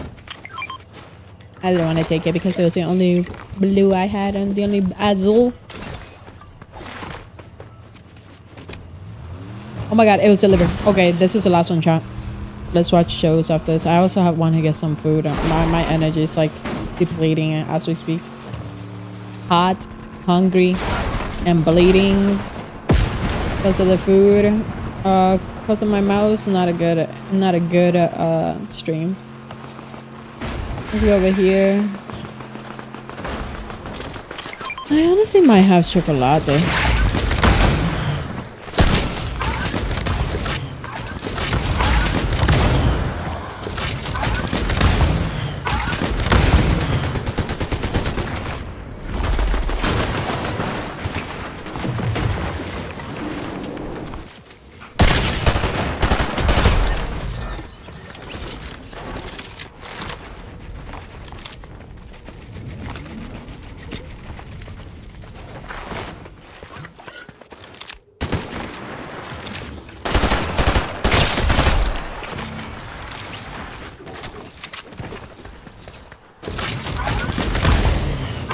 There's a guy with a bow somewhere here. I don't know where he went. Oh wait, remind me to go get my stuff after this, okay? My back is sweating. I am hungry. I am getting hangry. I just want to watch shows with you guys. I'm tired. I'm cranky. I'm upset. I'm cranky. I'm tired. I'm hungry. I'm hot. And I'm bleeding. And I broke my favorite mouse. Ah! And I'm playing freaking Fortnite. Ah! It's too much.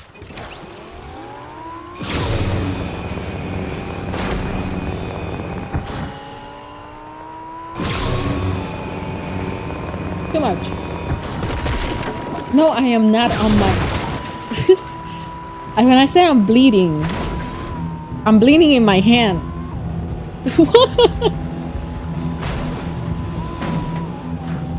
Oh, YouTube chat, man. Your sides are funny. That's cute.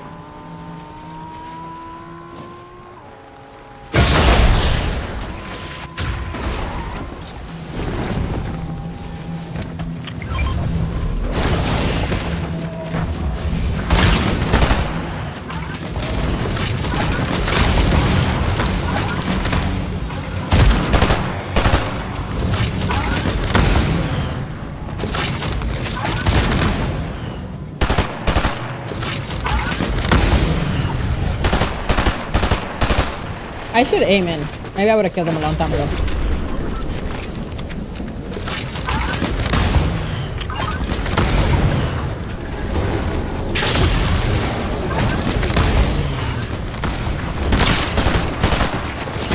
Oh my. I hate people. You are... Listen.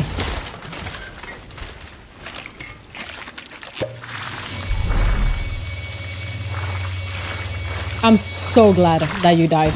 In game. Of course. Of course, in game.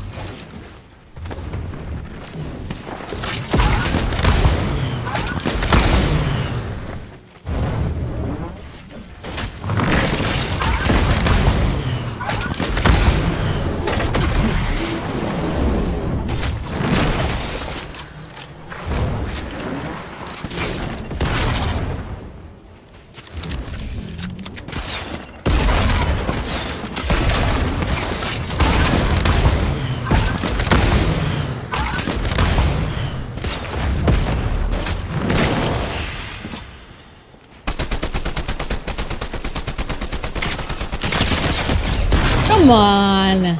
Come on. Come on. No, no, no. This is garbage. Don't use it.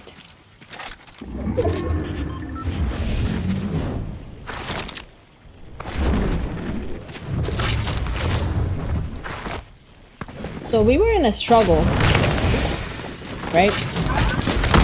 But we're better now.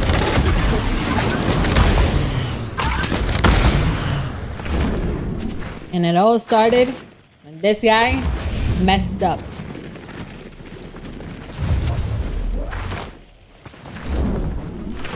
Fell dance on them. You know, if I were gonna L dance on somebody, it would have been the guy that punched into my 1x1. But have you guys ever seen me L dance on somebody, even if they do me wrong? I swear, there might be like maybe like one clip of me dancing on somebody, one, and probably the guy like I don't do that. I need to learn to be more toxic. No, don't say yes. Don't say yes. Don't say yes. ¿Tú eres puertorriqueña? Sí, yo soy de Puerto Rico. No vengan a decir yes.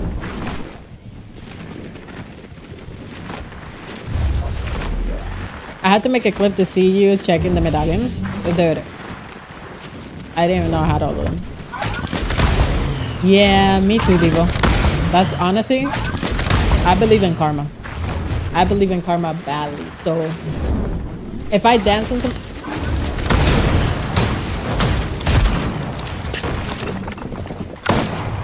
Give me a second. Digo.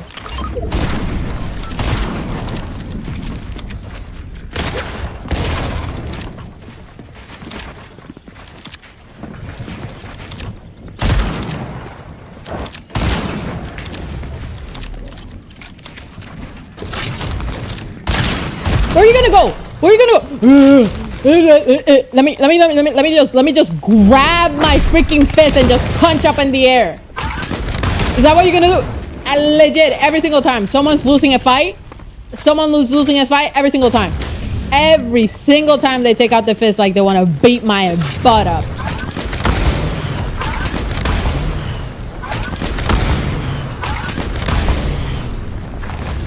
I hate it. And 99.99999 of the time it works. 99.9 of the time they take the fist out, they beat me up. I still don't have a sniper.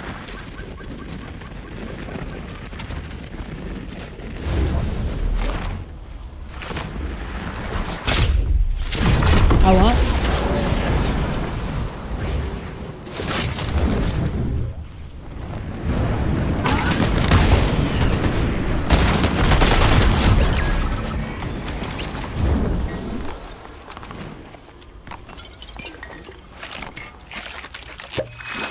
No sniper, sir?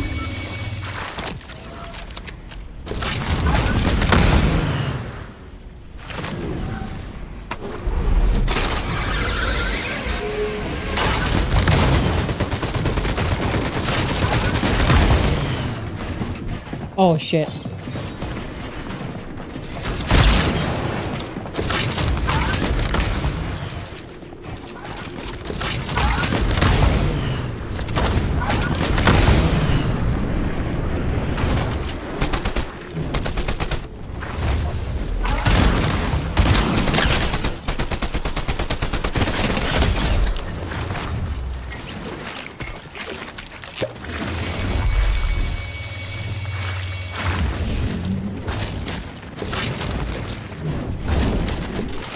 Okay.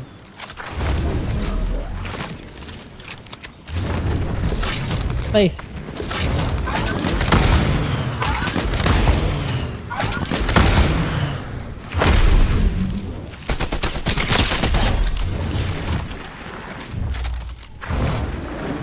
At least I try to shoot back. Yeah. I'm not going out without a fight.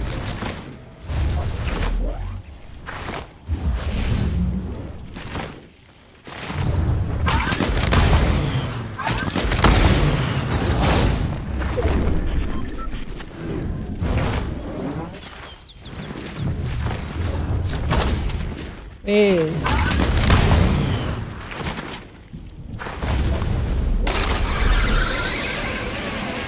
Shut up, MPO. You're so annoying. You would've. Yo, this is MPO. If 1 HP, just.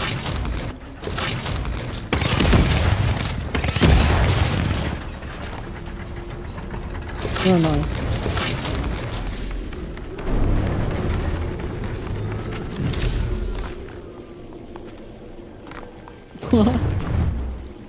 Where? Where, man? Where?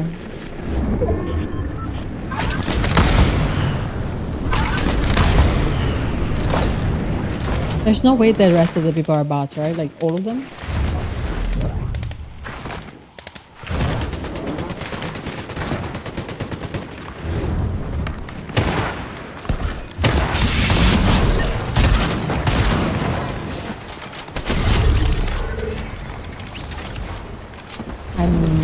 I'm starting to think they are all bots.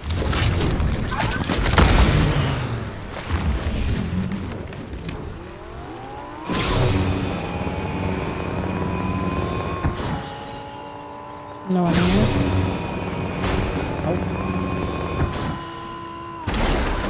No one there. Nope.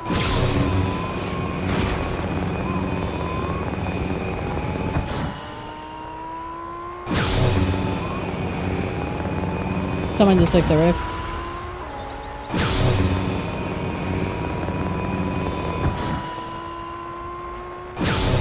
They're flying left? Above me? Where are they flying to? Oh, I see.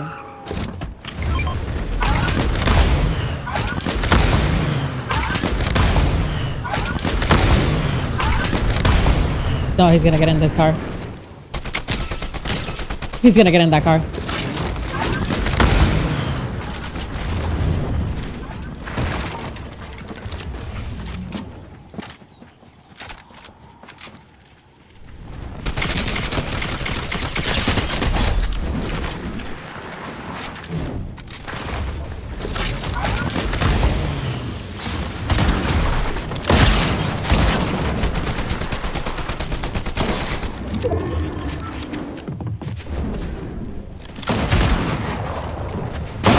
Okay.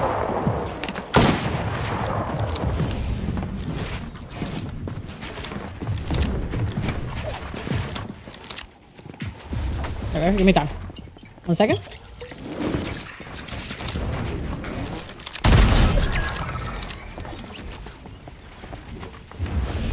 You really should have given me the 1 second that I asked for.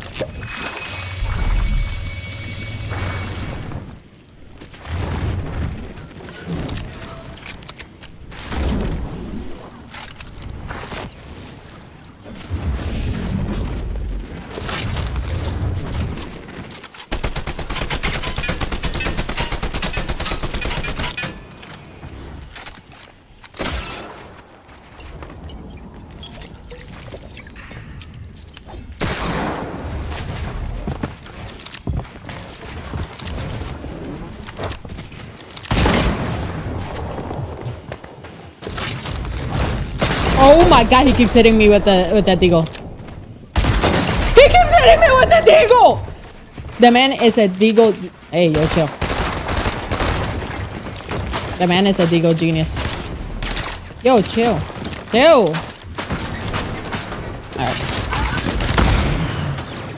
Yo! Oh, I have all the medallions.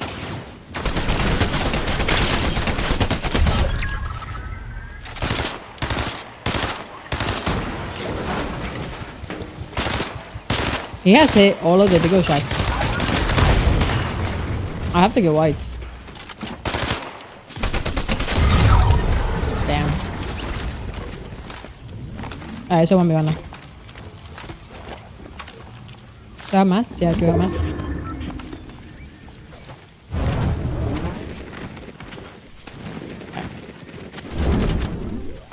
Let me get this little baby metal.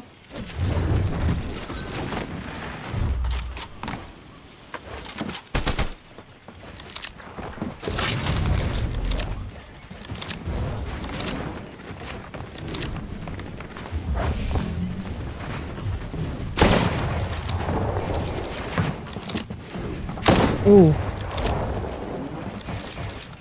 Aw.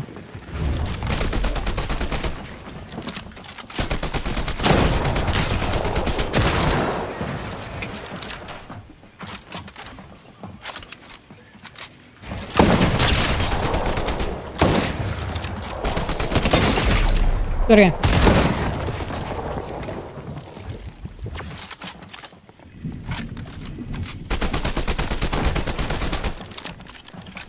He might kill me just because I did go shot. Let me go, come back here. No whites? No whites. Yeah.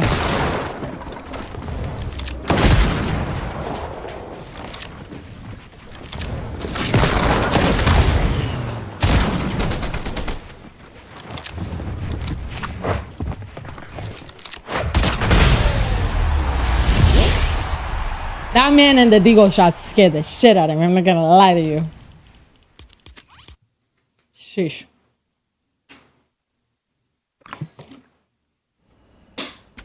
GG. I'm gonna go fix my hand. Okie dokie. GG. I will be back. Actually, yeah, I will be back. I'm gonna put the show on. Just let me know. We're done with Fortnite for the night, chat. I think I did like 2 hours of Fortnite. That's how long I can last in this game. I'm gonna make something to eat downstairs and then whatchamacallit? And then I'll come back up here and fix my hand and everything. What was the show called that I wanted to watch? It was parents didn't know that her parents didn't know daughter was a killer, I think. Okay, parents discovered their daughter is a mass killer. Okay, right here. Okay. I will be back. Caramel truffle! Oh, with toffee pieces and... Babe, what did they tell you? Nothing. Okay, she was life flighted here. Yeah. This is Natalie and John Shirilla, the parents of Mackenzie Shirilla. Just hours earlier, they were informed their daughter was involved in a devastating car accident and that she was transported by helicopter to the nearest hospital. However, what they're about to hear from this officer would change the course of their and Mackenzie's life forever. Okay. No. You want to sit down? I say this. Progress in Alameda, car into a building, 2 are deceased in the vehicle, daughter survived. Who died?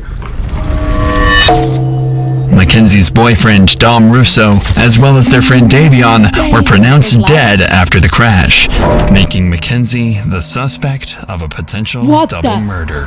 However, police had their doubts. Most assumed that this was simply the result of a tragic accident on Mackenzie's behalf. But as the investigation would progress, dark and disturbing secrets would reveal this was clearly much more than just an accident. Dom, if you do not open, you think I'm joking. What do you mean? You know that's exactly what I mean. You're gonna come open this door right now, or there's gonna be a serious problem.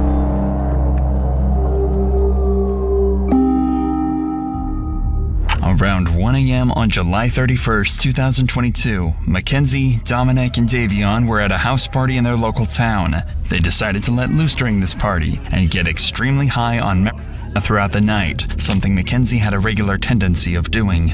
At roughly 2 a.m., Mackenzie approached the host of the party, Kelly, and asked if she wanted to take acid with her and Davion. This was a strange confrontation for Mackenzie since Kelly had never even heard her talk about acid, let alone use it. Kelly denied the offer, and Mackenzie, Dominic, and Davion left the party shortly after. Dominic then drove them to another friend's house where they just relaxed and watched South Park for the rest of the night. Everything was normal. It seemed like a regular night out for some college kids. And at precisely 5 a.m., the group left and went to drive back home. Here, Dominic's friend Davion asked if he could get a ride home, but Mackenzie insisted they were in a rush and couldn't. However, Dominic told Mackenzie to relax and let Davion hop in the back of the car, a decision that would forever seal their fate. The drive started out as normal, and both Dominic and Davion dozed in and out during the ride. However, suddenly, Mackenzie takes a different route, one that leads completely opposite of Davion's house, one that just a few days earlier, she spent hours circling around, and without any hesitation, she stepped on the gas. Going over 90 miles per hour, Mackenzie flew past street cameras, and just out of the camera's view was a large brick building, and Mackenzie was heading straight towards it. Mackenzie miraculously survived the crash, barely, but still breathing. The others were killed instantly. The crash would remain unknown for 45 minutes until a local Samaritan spotted the wreckage and called Strongsville police, who quickly reported to the scene. This footage has been given exclusively to Dr. Insanity by Strongsville police. Viewer discretion is advised.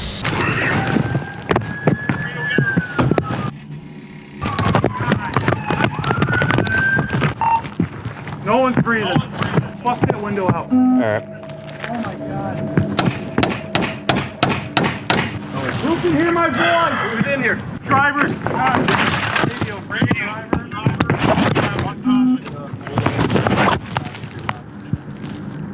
Oh shit, man. Hey.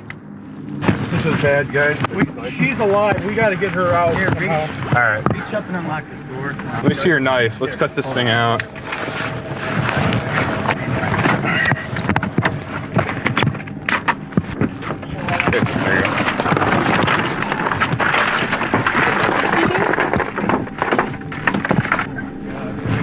Sarge, we're good to try to get her out? Yeah, I got the stuff. Dude, I don't know if we can there. Wait, what happened? Let's see if we can get some IDs, guys. Oh my god. 24 guy. You look younger. Oh yeah, they're all pretty young. Oh my god. Jesus Christ. This is the worst I've ever seen. I don't feel anything. I don't feel a pulse. She's breathing. I saw her stomach's moving. Oh yeah, yeah. We got two that are gone. Yeah. When police realized Mackenzie somehow survived this wreck, they got medics and firefighters on the scene immediately to try and keep her alive. I mean, either she's drunk or high, or she just isn't from here, was going way too fast and didn't know where the road ended. It looks like they even went off the road up there. They did. But I mean, if you're hitting a building that hard, I just can't believe all the people that work up here that are up here all night long, no one heard. They're in factory type settings. Yeah, well. And it's dark over there. That's insane though. Once they get her out, I'll go over to this building because I think there's a camera on the front of that building. No way. I don't know if it's working, but I can always ask.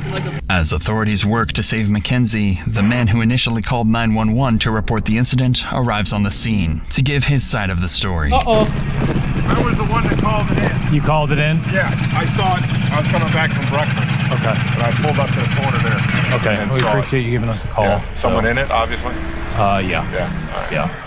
So. That's a bummer. I didn't want to get stuck, and I'm like, I don't know what's going on. Right. No, I appreciate you giving us a call. Absolutely appreciate it. They fucking were hitting it, man. Yeah. I mean, obviously. And I saw that front end. They definitely hit it hard. Destroyed. Right. All right, well, what a way to start your Sunday. I guess better than theirs, huh? Right. I appreciate the call, sir. Thank you. It's clear the driver was recklessly speeding before hitting the building, so police are quick to collect evidence and figure out the names of everyone in the car and what truly happened leading up to the crash. Grab everything over here. We'll just take it back to the property room. You want me to just take the whole bag? Yeah, throw it all in there. Anything relevant?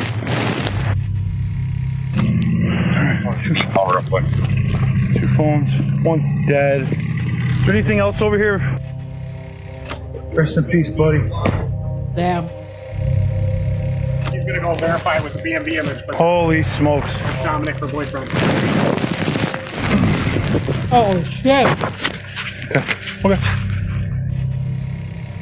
How old is Dominic Russo? 17? Oh my god. 18? All right, guys, I'm turning off. I think that's it. I don't see anything else. You? All right.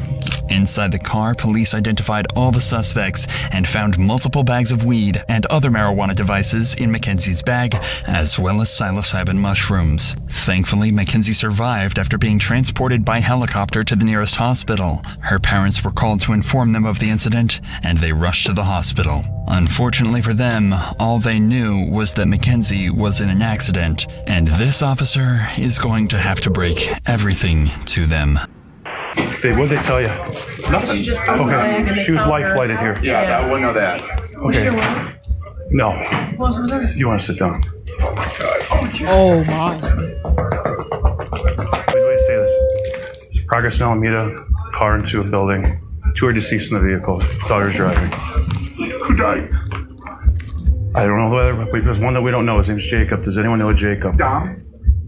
No, stop. Let him talk. Guys, I know, we've been dealing with this. Your daughter's okay. She's talking to us.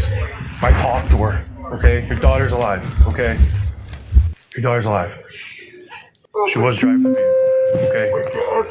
Who was that? Jacob and who? I think, what's the name you said? Dom? Might be. Oh my God. Stop. What's his relation to you? My boyfriend. Okay, yeah, then Dom was in the car. Stop. Oh my God. What? Are you kidding me? It's right now, it's an ongoing investigation. Speed is definitely a factor. So are drugs. Dom is dead? Dom is dead? Is that what you're saying to me? Look at me. Is Dom dead? Dead? There's always a way for me to say anything right now, man. Dom, This is a serious situation. Dom with curly. It's the same Dom. Maybe it's a different Dom. It could be a different Dom. Might be a different Dom. What's that? Does she know about their third? No, not at all. Well, we're gonna keep it that way for. Okay, she's getting worked on now. Okay. Oh my Call God. boss. Hey, so she's not gonna be up for a long time. She's in surgery. Oh God, help me! All right. She was drunk? All right, I gotta talk with you one more time. Just gonna let you know where we stand as a police department, okay? Where we stand today, okay? Full transparency here. There's drugs in the car. She had a bag of mushrooms on her and a scale. Full transparency, guys. I'm sorry, I'm ripping the Band-Aid off, okay? Drugs in the car. So she was awake but not awake, so she was like In and out of consciousness.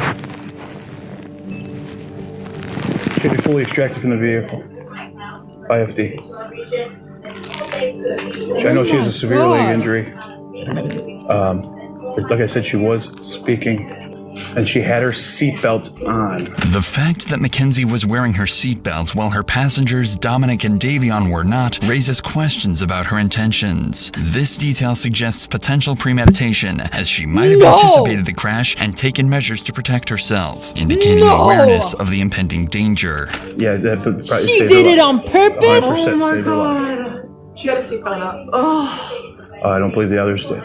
When breaking tragic news to the victims' families, police are trained to try and comfort the family as much as possible. While the Shirillas are clearly heartbroken, the officer did a good job of calmly explaining the situation and reassuring them that they know their daughter is alive and well. However, for the family of Dominic's, the task would be much more devastating, and they'll have to tell Dominic's father everything. Keep in mind, he currently doesn't even know his son was involved in an accident, let alone deceased. Go ahead, take a seat. So, You know what time it happened? no, we don't. Right now, what What's we do know happening? 100% is somebody We're watching called a in, video. somebody passing YouTube by at around 6:15, 6:30. Called in, what, the car was just smashed somewhere? Yeah, so what it appears that happened is they were going westbound on Progress from Pearl Road. They went Right here in Strongsville? Yeah, in Strongsville. That business that's right on Alameda, right where Progress ends, that's dead ends right there. They hit that building. They hit the sign out front and then they hit the building. Did they fall asleep at the wheel or something? Don't know. We don't know that. We don't know that. So 2 kids are dead, my son's dead, another kid's dead, and Go the ahead. girl's in the hospital? She's in surgery right now. Oh my God, huh, Chris? I mean, another family member or friend or anybody that you might want us to call on your behalf?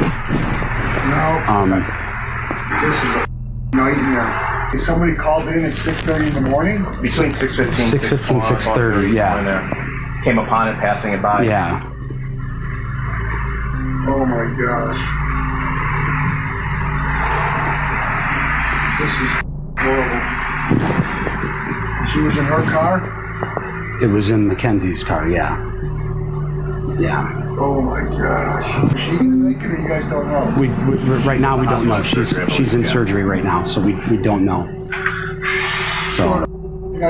A few weeks after the incident, Mackenzie left the hospital and returned to her normal life. She thought everyone concluded the crash was the result of a brutal accident and nothing further. It was even reported Mackenzie and her mother had applied to a Los Angeles modeling agency and had fully moved past the incident. What's even more disturbing is, on the Halloween of 2022, Mackenzie went to her first party since the crash. And her Halloween costume? A detailed corpse with fake blood smeared across her mouth.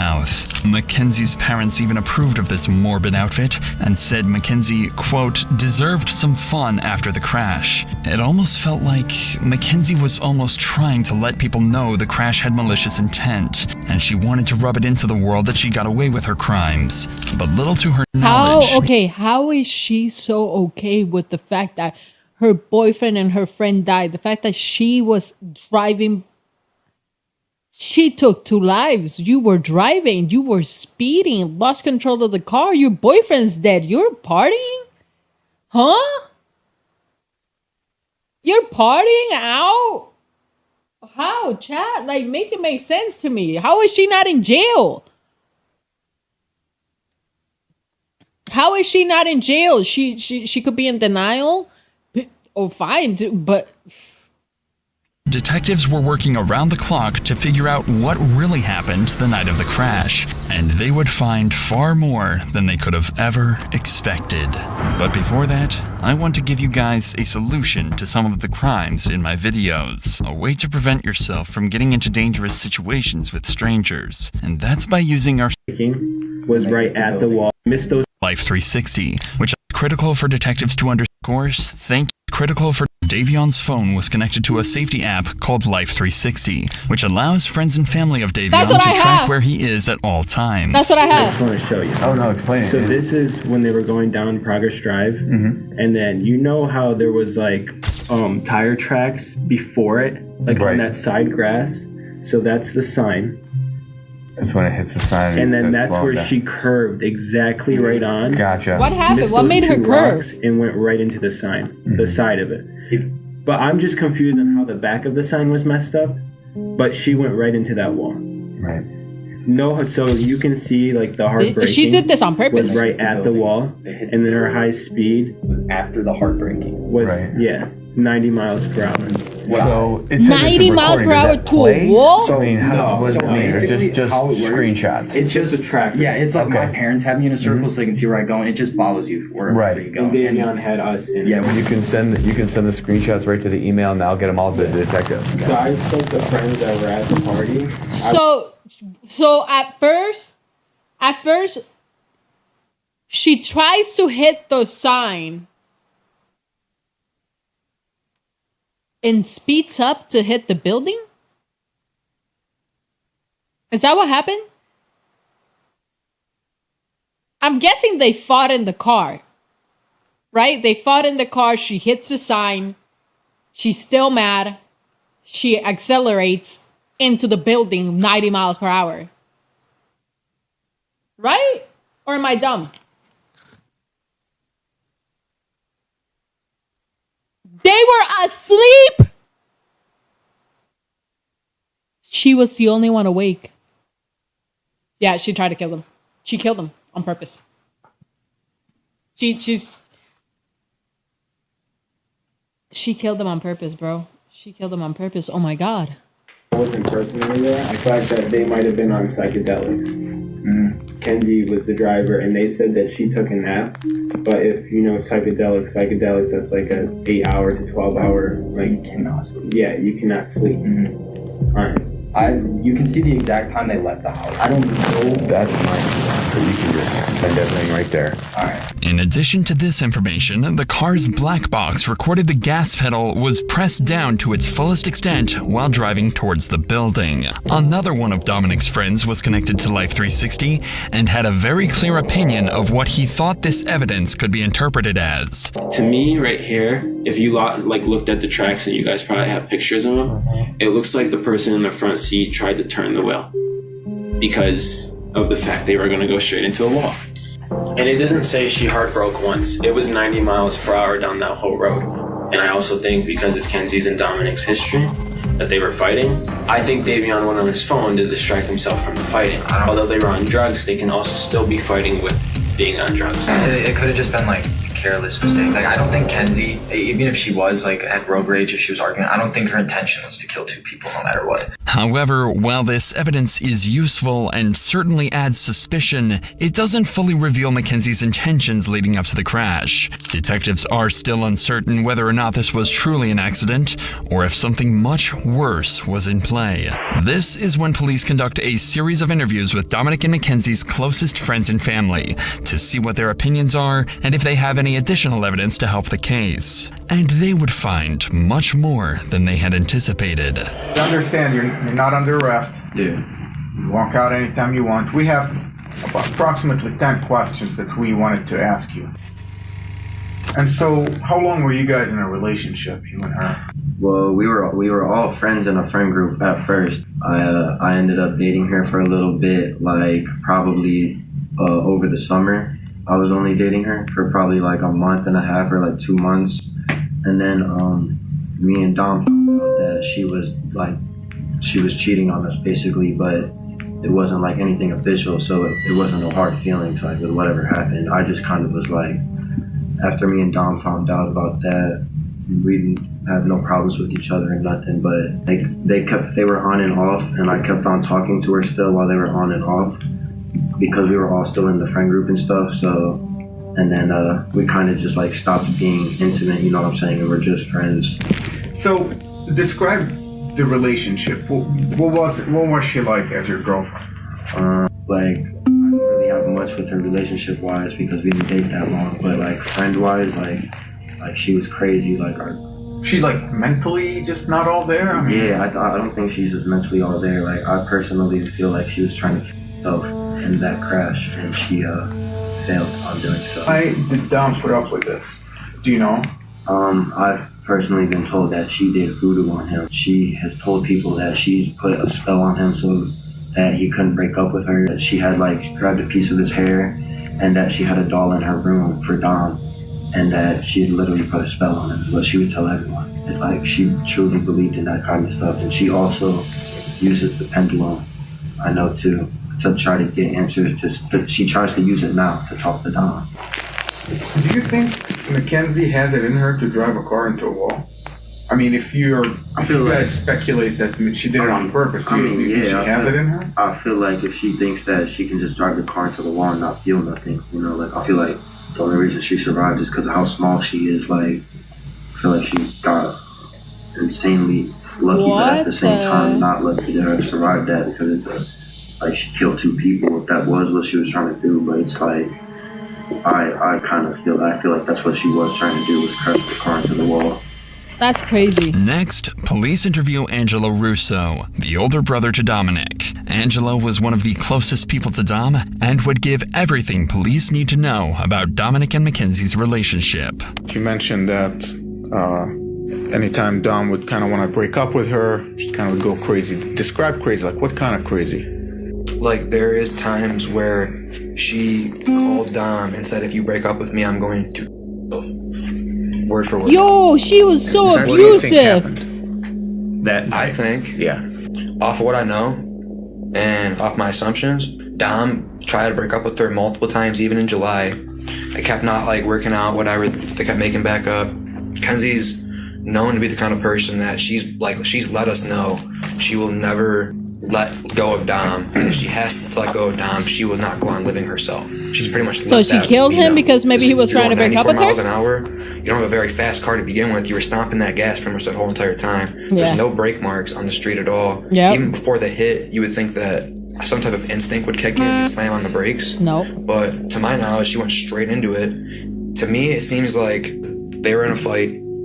I think that she took it upon herself to purposely crash into that wall. Yep. I think that he must have been trying to talk her down the whole time. Yeah. They swerved off to the right at the end. I think he might have grabbed the wheel towards the end of it, maybe trying to spin him or something. Who knows? She could have been bear hugging it. I don't know. They're hitting bumps too. They're going 90. He could have not, like, I don't know what's going through his head, you know? As That's more insane. friends and family speak to police, there's a picture building of a toxic relationship that could have ended several times over if it wasn't for Mackenzie's threatening behavior. All right, kids, this is the part where you do the things the grown-ups don't want to do anymore. The suspect is not likely to go quietly. Always assume he's armed. Be careful. Ooh, I want to watch this. Mackenzie's actions after the crash were also of concern to police. On August 6th, only a week after the incident, police find themselves back at her doorstep after reports of a disturbance where Mackenzie's father makes a shocking confession. Sarge, I want to ask you first about August 6th. If you recall, that's the day you guys were dispatched to Mackenzie Sharilla's room. Can you tell me about that day? So She needs to be in jail. We were dispatched up to the room for a disturbance. Once we arrived upon the room, she was upset with her dad. We asked the dad to step out, and we're trying to calm him down, and he's like, you guys probably know who I am. At one point in the conversation, he's like, I feel like my daughter needs a psych evaluation. And he's like, because she's not, Chad, do you think the parents knew? Do you think the parents might have known or have like a little inclination at the fact that she might have done this on purpose? Because for a father to say, I think my daughter needs a psychic evaluation. Because when they told them who died, what happened, car crash, none of them really seem surprised. They were like, no. They were like, no way, right? But like, none of them said my daughter wouldn't do this. You know what I mean? I don't know. thinking clearly and word for word what he said. I don't recall every word that he said. He was pretty hysterical. He was pretty upset. She was upset with her dad because she wanted the lady to go to the funerals. Mackenzie got mad because she couldn't go to Dominic's funeral, even though she's made a shrine dedicated to Dominic, posts constantly on his Facebook memorial page, and wears his clothing. Her dad refuses to let her go. Regardless, with so much evidence against her, police come to the conclusion that this crash had to have been deliberate, and Mackenzie is about to find herself in handcuffs and on her way to the local jail. Where's she? I'm Good. back there, pal. Good. Hi, Mackenzie. Step out for me. Hi, you I'm Detective killer. Kazoo. I'm the one who's been investigating the crash. You're under arrest for aggravated murder ×2, okay? Nobody's gonna ask you any questions. Nobody's gonna bother you. Can I have your key, please? Could you please be careful taking this one off so it doesn't break the bracelet, please? You got it. You got it.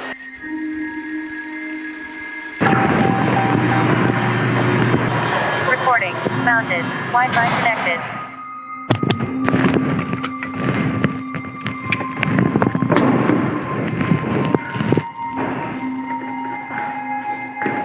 I don't think she'll do a lot of time just because how young she is. Damn right by that black mat.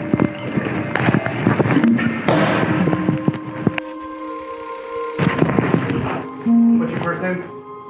Mackenzie. Okay, Mackenzie, I'm gonna take your handcuffs off. I need all the jewelry and everything to come off, okay? I can't wear any of it. No, I need you to take it off while you're in the jail right now.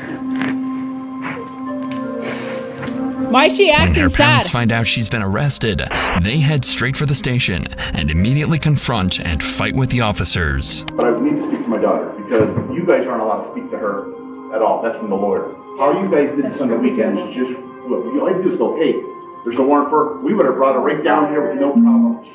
Unbelievable. I mean, 18. So the warrant was issued today, so we had Well, you could have made a phone call, couldn't you? You had your creeper out in front of my yard watching. So. She can't take any, she's an adult, she can't take any phone calls right now. Okay, well, I still need to speak to my daughter, so she understands whatever, not to say anything to you guys. If he had to roll out the whole mask to pick up an 18-year-old girl who could hardly walk out of a hospital visit, it's just beyond me. So we follow the law, and that's what we're doing today. Am I gonna be allowed to have a 2-minute conversation with her? You cannot talk to her while she's here. Why doesn't she get a phone call? If you arrested her, why don't she get a phone call? She was just brought in. They're going to process her. As soon as they get the time for her to make a phone call, she will be able to make a phone call. She's a lawyer. She does have a lawyer. She is 18 years old and she could speak that. Yeah, but she's a dumb 18-year-old that just turned 18. Well, and these guys are going to take advantage of her. She's not allowed to speak to you guys. I'm listen, telling you that. her from attorney lawyer. can call us. Don't ask her any questions. She's not allowed to speak. Her parents don't want Mackenzie to talk turned and 18. demand a lawyer is present. Mackenzie is going to need that lawyer, as she's going to have to face the consequences of her actions in a court of law. She's tried as an adult and decides not to be tried by jury, leaving her fate to a judge. Despite the defense's claims that she lost consciousness, the evidence against her proves this claim was a lie, and the prosecution believes she crashed the car as an easy way out of the relationship. The judge agreed, and on August 14th, 2023, Mackenzie's fate was finally sealed. This is the type of evidence you can never unsee. You can never forget the visual or audio of this exhibit. It's chilling and tragic. As you review that exhibit, you know that you are watching the oncoming deaths of two people, and there is nothing that will stop it. Exhibit 802 crystallizes the deadly decision-making of the defendant. She morphs from a responsible driver to literal hell on wheels as she makes her way down the street. The mission was death. Mackenzie alone decided to push the pedal to the floor and demand the ultimate speed of that vehicle to 90 to 100 miles per hour. Oh, she's now realizing it. Ultimate goal that day. And she alone made that decision for Dominic and Davion, and she continuously acted in a manner to achieve her purpose. In the early morning hours of July 31st, 2022, her purpose was to kill Dominic Russo and Davion Flanagan. Her actions were controlled, methodical, deliberate, intentional, and purposeful. This was not reckless driving. This was murder. August 14th, Mackenzie was found guilty on judge. 4 counts of murder, 4 counts of felonious assault, 2 counts of aggravated vehicular homicide, 1 count of drug possession, and 1 count of possessing criminal tools. She's facing 15 years to life and is currently being held in the Ohio Reformatory for Women. Her first opportunity for parole will come in October of 2037. I'm gonna give away this incredible. Good job! Good job! You should not be allowed to live your life when you take 2 other people's life. I am so glad the judge gave her 15 to life. And hopefully on 2036, which is a very long time from now, she gets denied parole. Oh my God. I'm so glad. I'm so glad the judge did not go easy on her. I am so glad. W judge, man. W judge. I thought she was 17 and she was going to get away with it. I thought she was 17. She was going to be charged as a minor. Oh my God. She was 18. Please, she's on the ground. Who is it? My mom! This man has just been told that his wife has been murdered. However, he never could have expected that it was his daughter that was responsible. What? Wife and daughter got into an argument. She's going to jail forever. Wife's dead. Oh. On March 3rd, 2020, Ohio police responded to a 911 call at an address in Akron and found Brenda Powell on the floor of her kitchen with 30 stab wounds in her neck. Her daughter, Sydney, was in the house at the time and told police this was a home invasion turned brutal murder. But even though Sydney was injured as well, there were still questions left unanswered. Things weren't adding up for the cops. What is Brenda wrong was with on these the people? phone with one of Sydney's college professors at the time she was attacked, and during that call, she suddenly started screaming before the phone went dead. When he called back, the voice on the other end of the phone claimed to be Brenda, but the college professor knew this was a lie and suspected Sydney was pretending to be her mother. Fearing the worst, he called 911 and the first responders arrived in no time. You have to be sick in your head to stab your mom, and to stab your mom 30 times. You have to be sick in the head. This scream, combined with being called to the location, is enough probable cause for the police to forcefully enter the home. And Why is he this is screaming? what was waiting for him when he walked inside the house.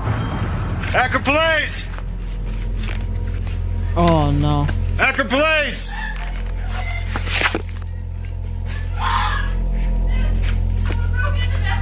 Yo, Angry, thank you so much for the 3 months. Se la aprecio un montón. Gracias. Where's your mom at? Okay, stay right here. No, there's so much blood. No, please. Man. She's in the corner now. No.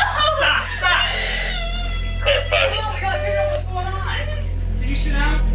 R9, get that 32 rolling here quick. We got a female down, blood all over the place. Start smart, you just got a crime scene. Take her outside. You got she's blood all over. I don't know if she's breathing. Secure the scene. She looks like a 22. She looks like she's been down for a while. There's blood all over the place. There's a knife by her head and stuff like that. And there's a huge pool of blood.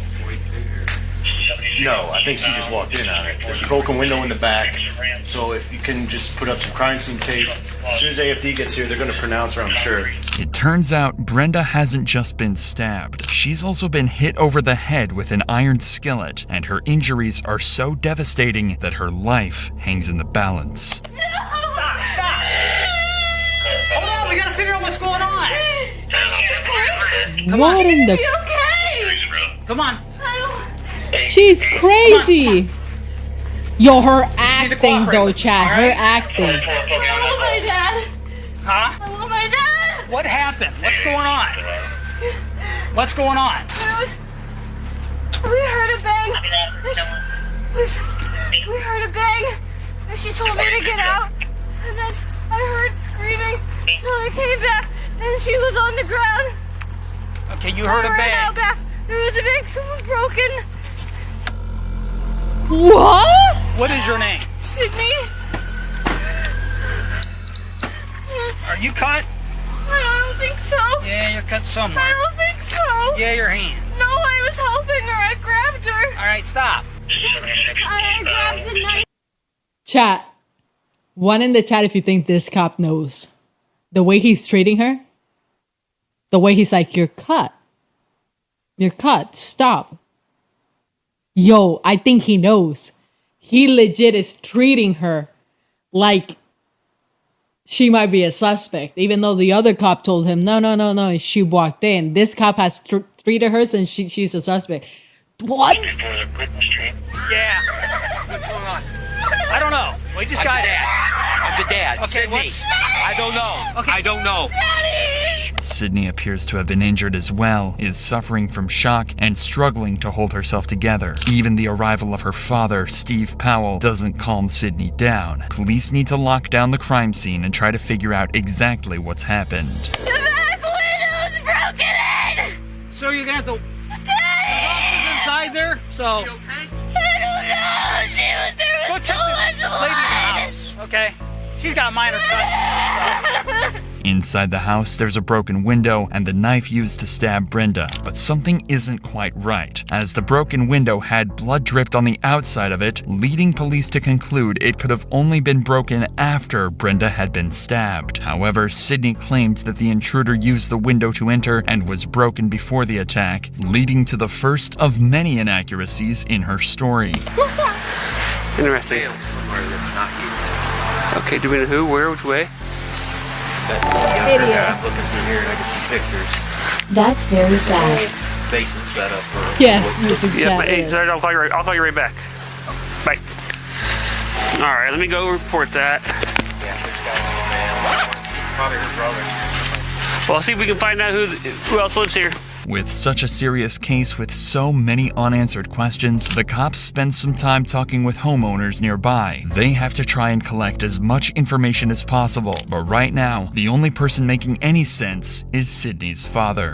Okay. Do you live here, sir? Yeah. Okay. That's my wife and there's my daughter. How old's your daughter? She'll be 20 in March. She's 19 today. Oh, she's gonna get charged as an adult.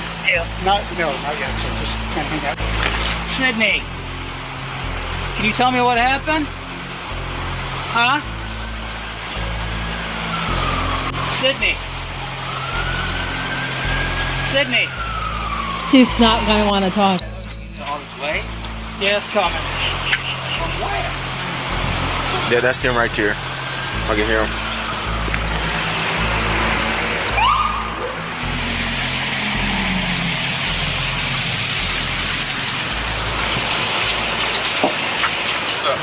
Have a female hair.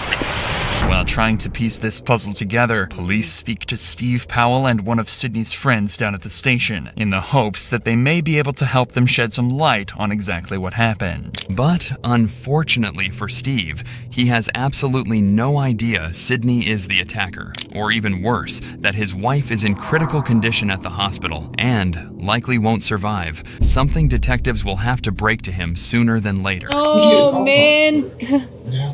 Got a call from him, call from me. Oh, okay. He said there was a call, went out, a distress call from the University of Mount Union where my daughter was going, and said, female in distress. I said, well, that's funny because Brenda's there, my wife. So I called Brenda, and it rings and rings on her cell phone, no answer. I call Sydney back, rings and rings and rings, no answer. I call Brenda back, ring, ring, ring, no answer. I'm pacing around. I call Chief back, and I'm on the phone with him telling him there's no answer. My doctor calls me back and said, oh, Mom's on the phone with Mount Union. I said, well, cops are on the way. And she went, She made a call? She made a call after she killed her mom to cover up, pretended to be her mom? She said, well, she said there's been somebody broke into the house. There's blood everywhere. She was hysterical and crying. So at first, when you talked to her, she said your wife was on the phone with Mount Union. Yes. And as soon as I said cops are on the way, the hysterics started. Is she still attending? Well, as far as we knew up until today, yes, but apparently not for the last, I don't know, maybe couple weeks. What Sydney hadn't told her parents was that she'd been kicked out of college weeks before this happened and had been lying to them ever since. But she did tell her friends, including Lauren, who lived in the same dorm. Now, we understand that Sydney was your roommate at Mount Union? Yes, she was for last year. Why is this girl smiling? Your friend's mother just died. And then this year until she left. And so you've been friends ever Maybe since she's your nervous? soft freshman year at St. B? Mm-hmm.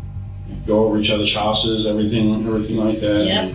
Well, she started off in exercise science freshman year, her first semester. But then she didn't like the classes, so she switched over to psychology and sociology. But then she didn't really like that. So this year she switched to education, and then she didn't like that either, and that's one of the reasons she left, is because she really couldn't find what she liked. I think she struggled in her classes. I don't think her grades were the best, but she didn't really tell me that because I wasn't really struggling. I think she kept a lot of stuff hidden because when we were just talking or with our friends, she always seemed happy. Like, she seemed okay, like I said, I couldn't tell until the end where she was kind of just like struggling and she kind of was sad and just like, Lauren, I don't know what to do. I think she felt like everybody around her kind of had figured out what they wanted to do, and she had it. Establishing Sydney's state of mind leading up to the incident will help detectives find out if she simply snapped or if this was premeditated. The issue is, Sydney is going to claim that she actually has no idea what happened throughout this entire case. In fact, she's going to base her entire defense on the fact that she blacked out and even claim insanity using this. This means the cops still have no solid proof that Sydney is the guilty party, but they're starting to discover she was hiding secrets from just about everyone. Well, I know she's had anxiety for a while, but I think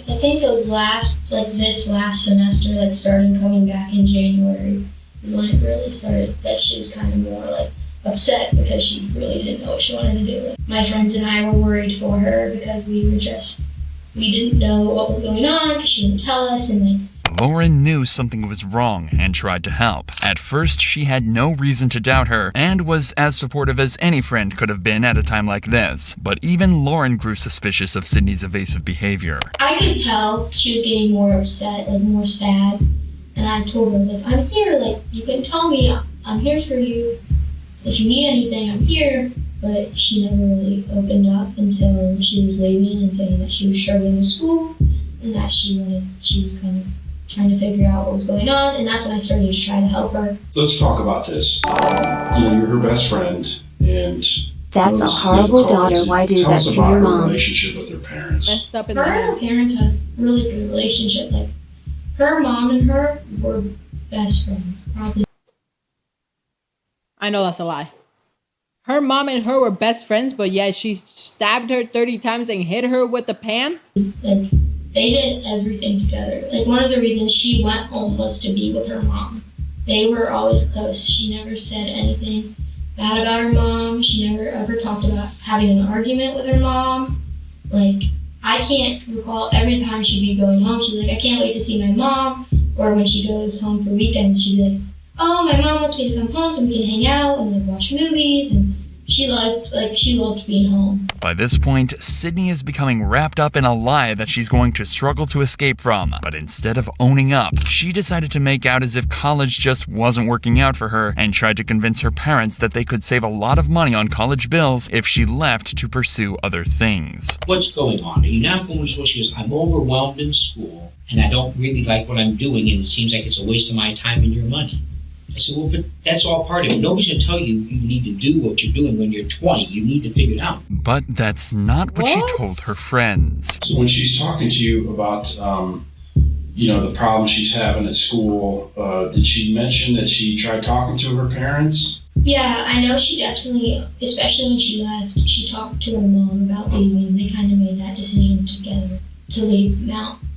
Like, she told them that. Lauren's suspicions were proved to be right, and Sydney was lying to her friends. But at the same time, she was also lying to her parents, who knew nothing of her problems at college until they received a phone call from Sydney's professor. So Steve and Brenda began crisis talks to find out exactly what was going on with their daughter. So I went back, I called my wife from my daughter's phone. She picks up, she was working down at Children's. And she goes, what's wrong? And I basically told her, I said, Sydney, I think the reason we can't get on is because she's unenrolled. She hasn't been going to school. Sydney became wrapped up in two sets of lies. The story she told her friends and the story she told her parents. Failing grades aren't the end of the world, and any parent would support their child through such difficult times. But it seems she thought her parents would be mad and couldn't bring herself to tell them she'd been asked to leave the college. Yeah, we asked her what she was doing, and she said she was good. Like, she acted like what we would see as normal. Like, she was laughing, she was having fun. She said she got jobs because she works at the Akron Rubber Ducks. Is there a mental... I'm sorry if I sound like a messed up, but is there like a something where you continuously lie? Without doing it on purpose? Because the stories that she's saying are so extraordinary. I feel like a normal person will not be able to live two different lives. What? She's worked there for a couple seasons, so she was gonna go back there. How to lie to liar? She was looking for another job, and everything was good, and she was trying to figure out. I think she might have that. And all this stuff. And so she's making up so many lies. I can't even remember her first lies. Once she got to my union, or anytime actually, did I don't even think she knows the truth. Or she did. Okay. Just kind of describe that for us. She liked to drink. There was an incident in the fall of our freshman year where she drank too much, and she wasn't alcohol poisoned, but she did end up in the hospital. Her mom came and got her at 2 a.m. Usually after that, her and I were together, and if she did drink, I usually kind of slow her down after kind of her limit because she's small. Detectives suspect Sydney snapped when Brenda was on the phone to her college professor and tried to cover up her lies by silencing her mother forever. The issue is, again, Sydney is claiming that she doesn't remember a thing, but it seems that she made some crucial and careless mistakes that let the detectives pick up the pieces. Sydney grabbed the college professor and their mom were talking! Did I miss that entire part? That's why she stabbed her 30 times, because she knew the truth was about to come out. iron skillet and beat her mother into submission before plunging a steak knife into her neck over 30 times. She then impersonated her mother on the phone and staged a break-in to try and cover her tracks. You're very pretty. I made it in Hot. far enough to see the back fit. When you go into the front door, you come around the kitchen, you go in, you can see there's like a pass-through between the kitchen and the family room. The back of the house, I can see right hand, there's two big sliding. See me, I protect my mother. Smiley face. Up, down, arrow. Busted. Went down the hallway probably about 2 feet. Just didn't see blood all the way down the hallway. Sadly, Brenda didn't survive her ordeal and passed away in hospital. The county medical examiner came to the conclusion that Brenda had died from blunt force trauma to her head and stab wounds to her neck. They ruled her death a homicide. This left detectives to deliver the tragic news to Steve that his wife was dead. Well, not really bad news. Your wife passed away.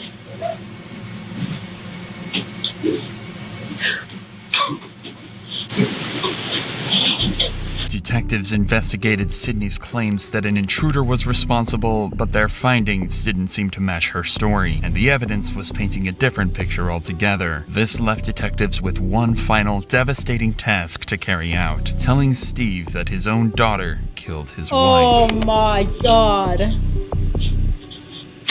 What happened? I don't think someone broke into the house. I don't know if your wife and daughter got into an argument. Oh my The window was god. broken, but there's no forced entry into the house. Did your wife and daughter ever have like really heated arguments? This is not possible. Your son's outside, but he doesn't want to go. My son's here? Yes. Would you like one of us to just go be with your son? I don't know. I don't know. Take your time. There's no rush for anything. It's simply impossible to imagine the turmoil Steve must be going through at this moment. His wife murdered and his daughter the main suspect. Finally, Steve realizes the detectives might be right, leaving him to deliver the news to his son. Clearly they think Sydney did this. I lost 2. Yeah. He lost his wife and daughter. She's going to jail forever. Yep. Wife's dead. Yeah, we're going to do everything we can to make sure that they find out exactly what happened. Nothing's definite as of yet. Oh my They still god. have to do their investigating. Where's Andrew? He just sit out there by himself, or is he with? Would you go when they're supposed to? Well, yeah, I don't want anybody in here with me when I talk to him. I don't want anybody. I just want me and him. I don't know if that's legal. I don't care. Yeah, you don't want any of that? I don't want any of you. No, I just want Andrew. So you just come ahead Yeah, when you're I ready, will. okay? You don't know anyone? I don't know. They don't know. They haven't told me. They're investigating. Sydney was arrested and charged for the murder of Brenda Powell. She claimed insanity at first, saying she had almost no memory of what happened, including hitting Brenda with the cast iron skillet and fatally stabbing her. The jury didn't believe Sydney, and she was found guilty on 2 counts of murder, 1 count of felonious assault, and 1 count of tampering with evidence. Sydney Powell was sentenced to life in prison with a chance of parole after 15 years. Good! 5 words. Good! You pronounce wrong 2 years before your brain starts shutting down. Dementia is now known as... What? Right now, we're joined by another guest. His name is Robert Philpott. He's from this... What? Well, how do we go from... Okay. Anyways, good. I'm glad. I'm so happy she got life. I'm so happy 15 to life. No one believes her little lies, her little trying to play out the fact that she blacked out. If you blacked out, you're gonna be blacked out when the cops get there. You're not gonna stage a whole crime scene and trying to make it seem like someone broke in. You're not gonna call your professor and lie. Like, these people are smart. These people go to school for this. You can't lie to them. You're like, what? She was 19? Oh my god. Oh my god, the videos today are so sad. She's in the ground. The videos are so sad. Lori Val.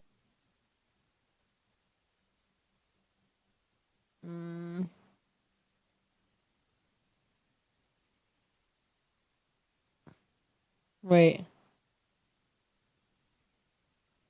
Who should we watch?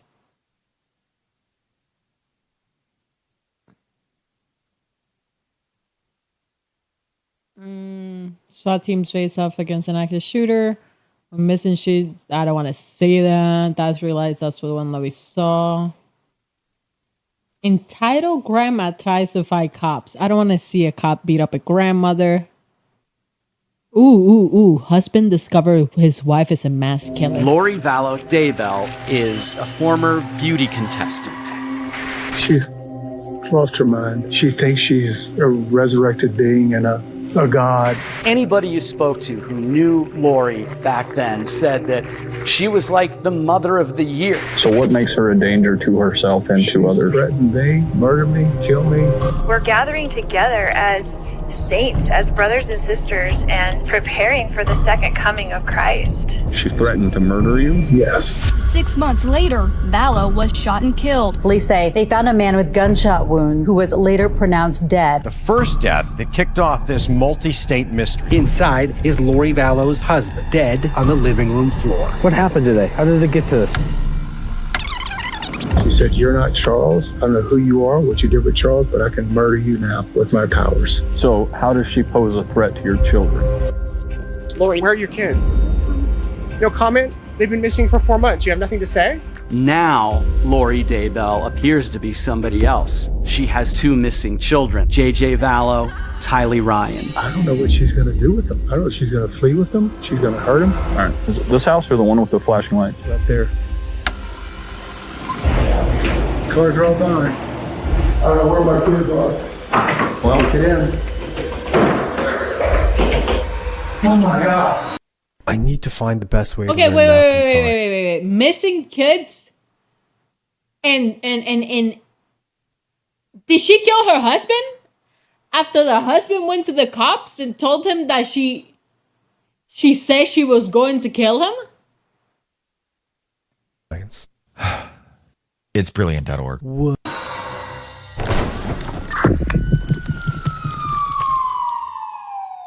It all started on January 31st, 2019, when Charles Vallow was still alive and had just returned from a business trip to find he was locked out of his own house, with no sign of his wife, Lori, or his kids, JJ and Tylee. His car had also gone missing, and a large sum of cash had been withdrawn from his bank account. So in an effort to get some answers, he called 911.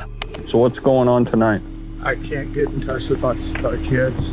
How old are your kids? 6.5 and 16. She's lost her mind. I don't know how else to say it. She thinks she's a resurrected being and a god, and remember the 144,000. She's coming. Life is like 50 years. So what makes her a danger to herself and to others? Threatened me, murder me, kill me. She threatened to murder you? Yes. She said, "You're not Charles. I don't know who you are, what you did with Charles, but I can murder you now with my powers." Is this just all recent, or has it been going on? Been going on for about 4 or 5 years. It's gotten really, really bad lately. She goes to the temple every day and speaks with Moroni and Jesus Christ. Last couple of days, she says, "I'm not Charles. You're not Charles. You're Nick Schneider." According to Lori, Nick Schneider is an evil spirit who has possessed Charles' body, and he believed these threats against his life were very real. In the last few years, she had become obsessed with the teachings of a man named Chad Daybell, a man well known for writing dogmatically and teaching his thoughts about the end of days, the second coming of Christ, and other more unique concepts like evil spirits and zombies. Both Chad and Lori were also members of Preparing a People, a cult who were preparing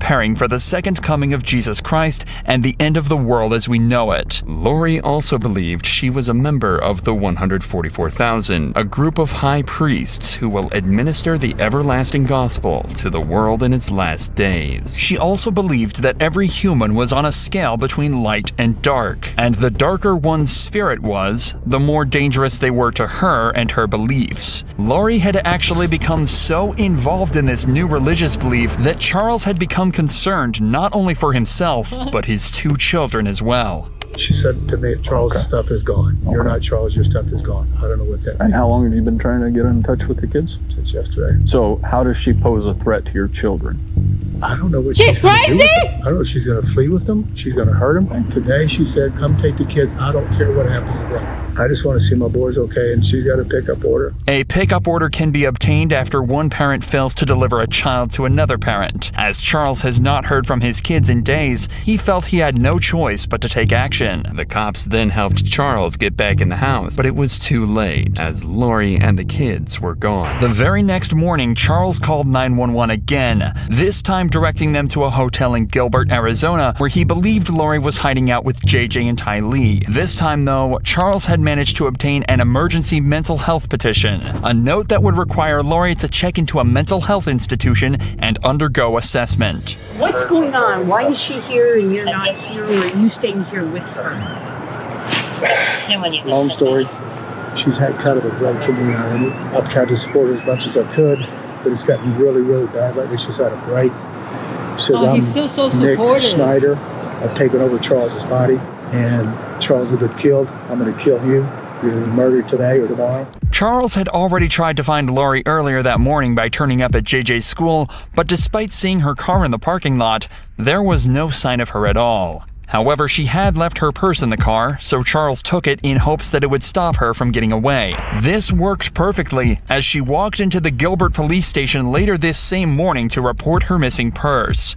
But her version of events was much different. So this morning when I took my son to school, he was waiting somewhere and stole my purse out of the car, my whole purse. So my phone, my wallet, my money, my everything was in there. What is it that motivates him doing this kind of stuff? Does he say why? I caught him cheating and I had evidence and I told him about it, and he travels a lot for business, so I told him about it and told him not to come home and that his stuff would be gone and that his car would be gone and all this thing. So he's a little mad. She claimed that she'd caught Charles having... What is it with people laughing when they're in a serious situation? You quote unquote caught your husband cheating and you're living off lie and you think it's a joke and you start laughing? If you catch if your significant other, especially if you have kids with them, you catch them cheating, you're not gonna laugh. That's the father of your kids. He goes on business trips all the time. I just caught him cheating. He's a little bit mad. He took my purse. What?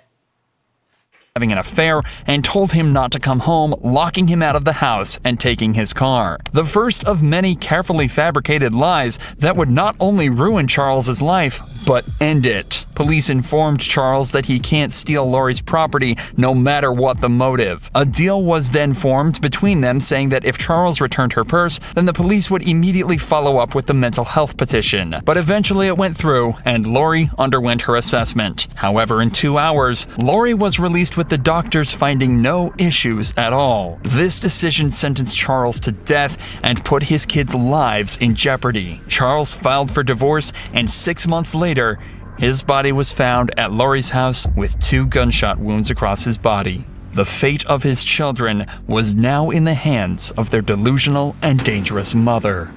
Hey team, we got one subject down, apparent gunshot wounds to the chest. He's right here in the living room. Firearm's gonna be in the front bedroom, laying on the ground. He tried everything. You want to stay here? I'll see if I get this guy's info. When Charles's body was found, an investigation determined the shooter to be Alex Cox, a man who just so happened to be the brother of Lori Vallow. What's going on? What happened? He came at me with a bat. Okay. Was he living here or visiting? He came to pick up his son. Okay, is the son inside? No. My sister took him to school. Okay, so it was just you at the house? Yes. And he came, how long, what time did he come to pick up the son? I don't know, 20 minutes ago maybe. Okay, so you know who he is, let him in? Yeah. So it's a family thing, huh? No, I think they were talking earlier, then she left, and then he got into it with me. Like what? What do you mean? I don't know, he was... Alex seems very vague in his answers and says he can't remember exactly what happened, other than the pair simply got into a fight. But those kinds of answers aren't going to satisfy the cops, especially when there's a dead man involved. So you get in an argument? What is it over? I was over at my sister. He was getting physical with her, and so my niece came out with her bat, and then he took the bat away from her. Wait a minute, I thought you said your niece left. She did. This was before. So before your sister and your niece left, Yeah. at some point your sister and her husband are arguing. Yes. Verbal argument. And then your niece pulls out a bat? Well, it wasn't verbal. He was getting close, and she came out to defend my sister with her bat. Your niece? Yes. Okay. And then she poked at him, and he took it away. Okay. And then he's coming back at me, and he still got the bat in his hand. Like, what are you doing? And where are you at it? Where are you both in the at? living room. Okay. And then I turned around, and he hit me in the back of the head with the bat. I went to my room and got my gun. I always carry it. You went to your room, meaning the room you're I was staying in? Yeah. Okay, and you brought a gun with you? Yes. Do you always Yes. bring a gun? Okay, why did you stay just in your bedroom, close the door? Is that something you didn't think about, or? Didn't even occur to me. This final statement should actually have torn down Alex's entire argument, as it technically proves this wasn't self-defense at all. When Alex went to his room to grab his gun, he should have been able to usher his family inside, close the door, and stand his ground from there. Instead, he grabbed his gun and without a second thought, ran straight up to Charles and shot him. But at this point, there were still so many looming questions. The cops decided to bring in all parties back for an interrogation to try and get to the bottom of it all and figure out exactly what happened to Charles. Start where you think it makes the most sense. Okay, so we moved into this house 3 weeks ago because he offered to get me a house here where all my family is. We were in Houston. We had decided to separate or whatever, so he's like, well, I'll pay for a house for you and for JJ and whatever, because he's all about JJ. He's never about Tylee, but he's all about JJ. Because we adopted him together. He's his great nephew. We adopted him as a baby. He came when we first moved in and brought me stuff from Houston, like a U-Haul, and then he hasn't been back. But it's all these threats on my phone all the time, you know, like whatever, all these things. And then he told me, what kind of threats? Just, he's always mad at me, right? And he doesn't want a divorce, but I don't like him and don't want to deal with him, so that's just how it is. Like, so we married for 14 years, we dealt with it for 14 years, of him being horrible to her. Like, he gets in huge fights with her, a lot of things, but anyway. Immediately, Lori describes Charles as a man with violent tendencies who had a history of aggression against the women he had married. If she can convince detectives that Charles had a temper, it would make their version of events even more plausible. So he went back to the Houston house, and he's like, I'm coming on Wednesday night, and I'm going to come pick up JJ and take him to school Thursday, pick him up Thursday, take him Friday, whatever. And I said, Casey wanted to come to the house, and I said, you can't come stay at this house because you can't get along with Tylee. She's a minor, and she has to live here. Yeah. So, because he gets in huge fights with her. Okay. And she hates him. And so, like, you can't stay at the house, so I will book you a hotel, because he stays in hotels all the time because he travels for business, and the business pays for it. What does he do? He works with teachers and their retirement plans, but he goes to them at their school. He mostly works in California. Okay. He has like books of business in different areas, and so he just goes wherever. It kind of just gives him freedom that he doesn't have to stay home every day and take care of special needs. Yeah. It's like an excuse, right? He came over in the morning and he's like banging on the door. I'm like, oh great, here we go, you know. And then JJ was like, oh, Dad. And then he was like, Mommy, and like ran to me and was like holding me. He's like, you're not taking me to school. And I was like, it's okay, Dad, I can just drive you to school. It's no big deal. You know, just trying to make it whatever. Yeah, calm. Can we get a countdown on how many times she says whatever in this conversation? And then he was just being real smirky and real like jerky, you know, to me. And I was like ignoring him, whatever. And so he was like, your brother lives there with you? No. Okay. He had stayed with me last night because I was worried he was going to come over and cause trouble with me. Okay. Just wanted someone else there, like my brother there, because I trust my brother. They would claim self-defense as the reason Charles was killed. And as the cops continue to question Lori, they start to believe this even more. He goes nuts. He's gone nuts on us a lot of times. Tylee and I have had to leave with JJ over the years probably 5 times and just stay in a hotel for 2 days because you don't know what's going to happen. Anyone remembers what the question was? Because she's been talking for 7 minutes straight. I don't even know what she's talking about right now. I don't know. I don't even remember the question, bro. Like, what was the question? Gonna set him off. Like, she's mad at me for always like going back, but we had JJ and he's special needs and it's really hard. Like, it's even hard to take care of by yourself. So you thought, and I don't want to put words in your mouth, but you thought it was possible that he was going to hurt you? Absolutely, he was going to hurt me and Tylee. Okay. Not JJ, he never hurt JJ. Okay. And he hurt my brother. Like, yeah. He was going like ballistic about it was bad. Okay. An angry husband losing his temper during a divorce is not uncommon, and feuding couples often come to blows, making her story more and more convincing. But according to Charles's ex-wife Cheryl, this was not the man she knew. She says they were married and divorced, and not one time, not 1 second, was he ever physically threatening to me, directly contradicting what Lori is saying. WX-wifing in chat. WX-wife. That can mean a lot of different things. Right. So, physical violence. He's never really, besides like grabbing us and pushing us, but not like punching us or something. But with Tylee, he has gotten physical. Okay. He went like he was going to hit her, but then I got in between them. So this morning he comes back in and... He comes back in, I wouldn't give him his phone. He was screaming at me to give him his phone. He was very worried about whatever was on his text that he did not want me to see. And so I was just holding it there and he was screaming at me. And so Tylee came out of her room upset and she had a bat. And she told him to leave her mother alone, like, right? So she was really, whatever. And he's screaming at her, don't you hit me with that bat, blah, blah, blah.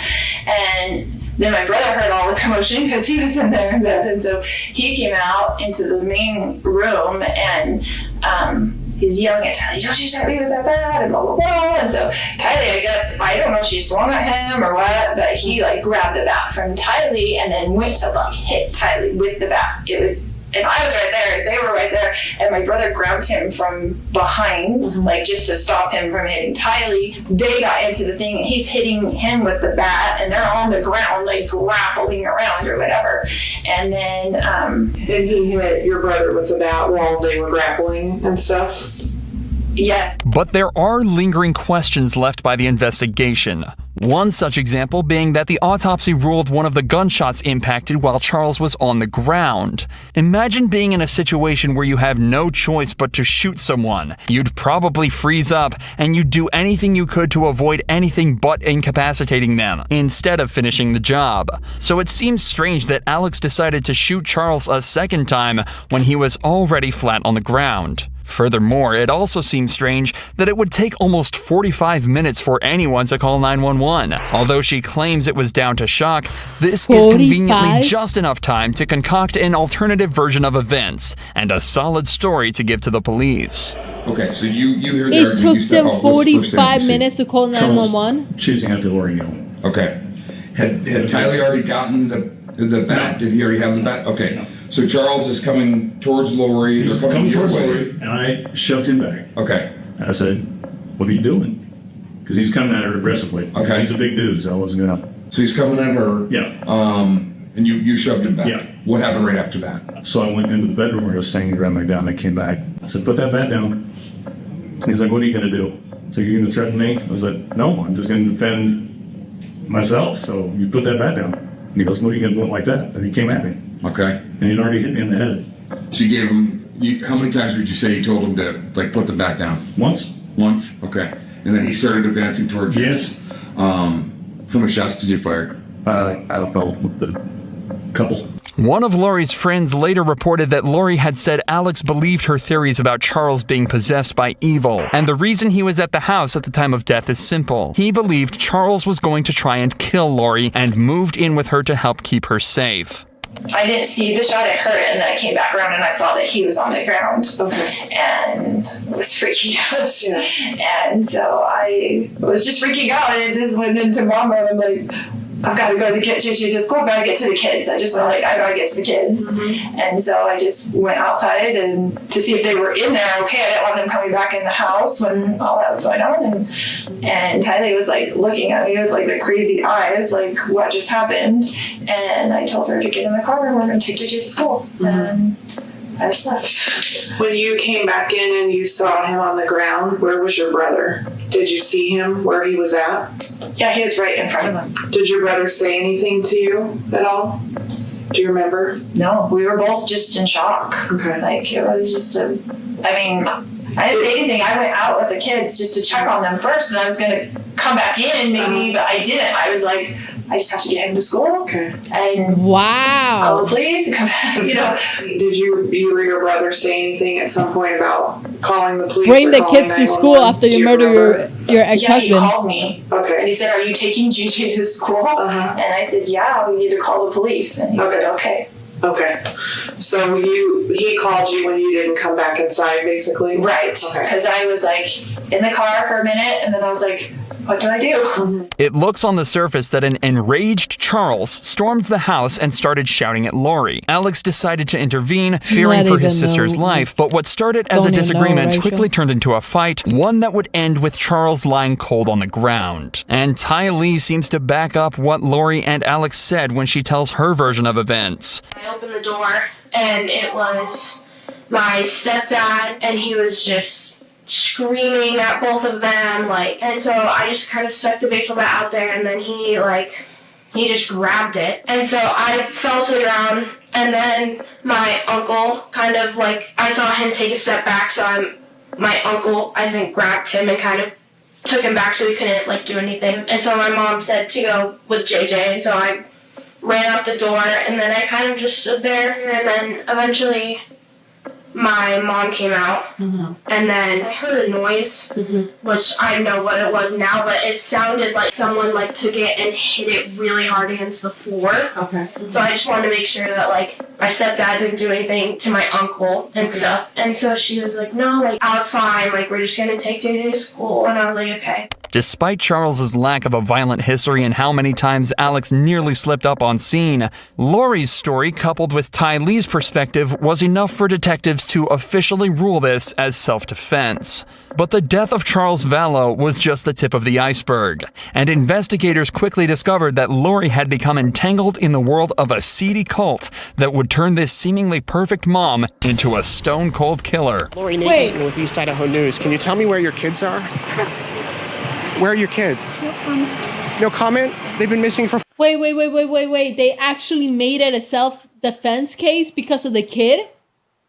4 months. You have nothing to say? Listen, just tell people what's happening. There's people around the country praying for your children, praying for you guys. Why don't you give us answers? That's great. Just days after Charles's death, Lori decided it was time for a change and moved the entire family across the country to Rexburg, Idaho. A strange choice at first, until you realized that this was the hometown of Chad Daybell, and Lori was now living minutes away from a man who had not only convinced her that her husband was evil, but was now beginning to spin the same evil stories for her kids as well. But this is when detectives met Melanie, Lori's best friend and another member of her cult. She was there to spill all the sordid details on their ideology and the beliefs that could soon lead to the death of Lori's kids. Chad had just said that it's some childhood friend that Charles had, and that he died, and then he came back as he didn't ever leave. He was an unclean spirit that got trapped on the earth, and he was now attached to him for years, and he'd been studying him, right? And his behaviors and stuff like that. And so then he pushed his spirit out of the body and took over. That's what he said. Push Chad, Charles' spirit. Yeah, so his spirit now moved on. So she believed that Charles was gone. He was already gone. So she was treating him like he was sent by her. This is all extremely confusing, but simultaneously eye-opening, as it gives us a direct window into what Lori believed about her own family. Apparently, she thought Charles was possessed by a dark spirit, and by that point, he was already gone. The problem is, she thought the same for her children. Charles had corrupted them, and they'd turn into zombies. So you mentioned zombies. Yeah. Was that ever a term that you were exposed to? I'm so confused. Okay. Tell me more about the zombie. She said she had a dream once, an earthquake happened in Utah. People that fell on the earth, if they were able to get rid of all the zombies in the world, then those zombies wouldn't get into those dead bodies and come back. I remember one time she took a map and she's like, okay, here's the United States. We're going to do a prayer. Let's find out how many zombies are in Arizona. Okay, there's 20,000. I don't even remember the numbers, it was so out there. And then she'd say a little prayer, whatever words she'd come up with that she thought was powerful, and then he would check, oh, somebody died. Fire Bobcat, thank you so much for the 7 months. That was her Appreciate way. you. In my opinion, Thank what you. I saw, this was just through a prayer that these people would pass away. Lori believed that if the Earth was to truly be pure, all the zombies had to be killed. Chad also began to feed One in the chat if you're a zombie. Lori more and more fantastical lies about how the world worked, including ascension, translation, and the ability to meet with God himself. And then they had a scale of 0 to 100% how much you could trust people. I was supposed to be like 97%. They were always building me up. Anyway, she would sometimes share like, oh, this person or that person, that's not trustworthy, it's this person, and that was their booking. What about, maybe you know or don't know, vibrations? So vibrations, yes, I'm aware of that too. So according to how he would check, he used that little pendulum thing a lot. I didn't know that in the beginning, but anyway, 1,000 was supposed to mean, if you got to 1,000, that means you're translated. Or you're beginning your translation. They're losing me. As you I'm being lost. Your vibration, you could portal at some point. What are we talking about? 500 maybe, or something like that. And so the more you went to the temple, your vibration would increase. So it's just like your light would increase, your vibration, that kind of idea. Okay. If that makes sense. Lori had become convinced she could speak to Jesus and appeared to be consumed by Chad's work. Not long after, their relationship began to heat up, and they even started a religious podcast together that showed, frankly, just how insane she had become. I too have seen the resurrected Jesus Christ, and he has told me my mission, and he has sent me to help people and lift them in their missions. Over time, Lori had become more outspoken with her beliefs of zombies and began to tell her friends about how many people had been consumed by evil spirits and demons. Lori then started telling her friends that her son JJ's behavior had changed, and that he had started telling her he loved Satan, as well as becoming more disruptive in the home. Had police listened to Charles Vallow when he feared for JJ and Tylee's lives, then they could have prevented the series of tragic events that followed. Only days after moving to Rexburg, Lori, Alex, JJ, and Tylee visited Yellowstone Park. This was the last time anyone saw Tylee alive. Things became even stranger on September 17, 2019, when JJ was spotted running into his Idaho home on a neighbor's door cam, never to be seen again.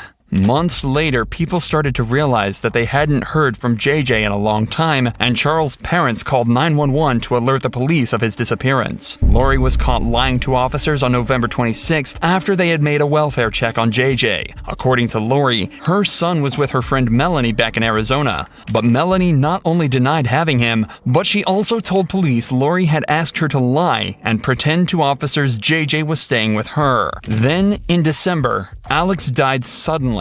His death was ruled as natural causes, but the amount of death and strange occurrences involving Lori was reaching impossible levels of coincidence. By this time, police were also extremely concerned for the welfare of JJ and Tylee, so Lori was served an order in January 2020 forcing her to prove that they are safe and well. However, the deadline came and went, and Lori was arrested 3 weeks later and placed on a bail of $5 million. But even after the arrest, both Lori and Chad remained silent and refused to give up any information on the kids. But finally, a further 5 months later, the police would get their answers when detectives initiated a search of Chad Daybell's property. There, they found the bodies of JJ and Tylee. JJ's body was found wrapped in duct tape and placed in a plastic bag, while Tylee had been dismembered and burned in a fire pit before being buried. Police arrested Chad immediately, and Lori's trial began not long after. It took another 3 years, but eventually she was found guilty of first-degree murder, conspiracy to commit first-degree murder, and grand theft over the deaths of her children. Lori was far from remorseful in a bizarre statement she made to the court after she was sentenced. My beautiful children, Tylee Ashlyn and Joshua Jackson, rest safely this day in the arms of Jesus. And I look forward to the day when we are all reunited and I too will rest with them in the arms of my Jesus. Thankfully, this evil mother, if you can even call her that anymore, won't be getting out anytime soon, as she was sentenced to 5 consecutive life sentences. She's not finished in the courtroom yet, though, as her trial for murdering Charles is set to start in April 2024. As of March 2024, Chad Daybell is yet to go to trial, but he could be facing a similar conviction and a lifetime behind bars. The world's first titanium. And Charles told the cops, she's gonna hurt the kids, she's going to kill me. Within a couple of months, he was dead, and another couple of months, the kids were dead. Just because she passed the psychic evaluation at the doctors. That's insane. That is insane. Charles knew, man. All the police needed to do was do something, man. They needed to do something. And I honestly, I think right here, the justice system kind of did work at the end, but failed at the beginning. They failed Charles. He knew he was gonna die. He knew she was gonna kill him. That's so sad. So I was talking and asking which videos you guys wanted to watch. Guess which one YouTube chat wants to watch? Melocat, thank you so much for 30 months. I appreciate the love. YouTube chat says that they wanted to watch free candy. Why do I fear that if there was a free candy van, 99.9 of my YouTube chat will go to them and ask for free candy? This couple just tried to kidnap an innocent child by luring him into their van, and if the police don't capture them, dozens of other kids might fall victim to their scheme. But just 15 minutes later, they were surrounded, and police had caught them red-handed. Put your hands up! Do not put your hand down! But there are more cases of child kidnappers being caught than you'd hope. Like when this man stole a car with a child in the back seat, or this man who was found with a group of underage girls that he claimed were his wives. But let's first take a look at these two kidnappers who tried snatching a child right in front of his mother. In November 2023, 911 received a call from a distraught woman who claimed a couple tried to snatch her child from the street in front of her very eyes. The child's father tried to stop them, but the couple fled. Police quickly arrived and immediately began a hunt in an attempt to stop two alleged kidnappers who could strike again at any moment. I was driving right here. One white big van stopped right here, and one homeless lady with another man is coming outside the van and tried to take the baby of the lady. He's another. And he tried to put the kid inside the van. He uses his son. He uses his son? Yes, he has another son. And he uses his son. So who came out of the van and physically grabbed the kid? No, tried to physically, the girl.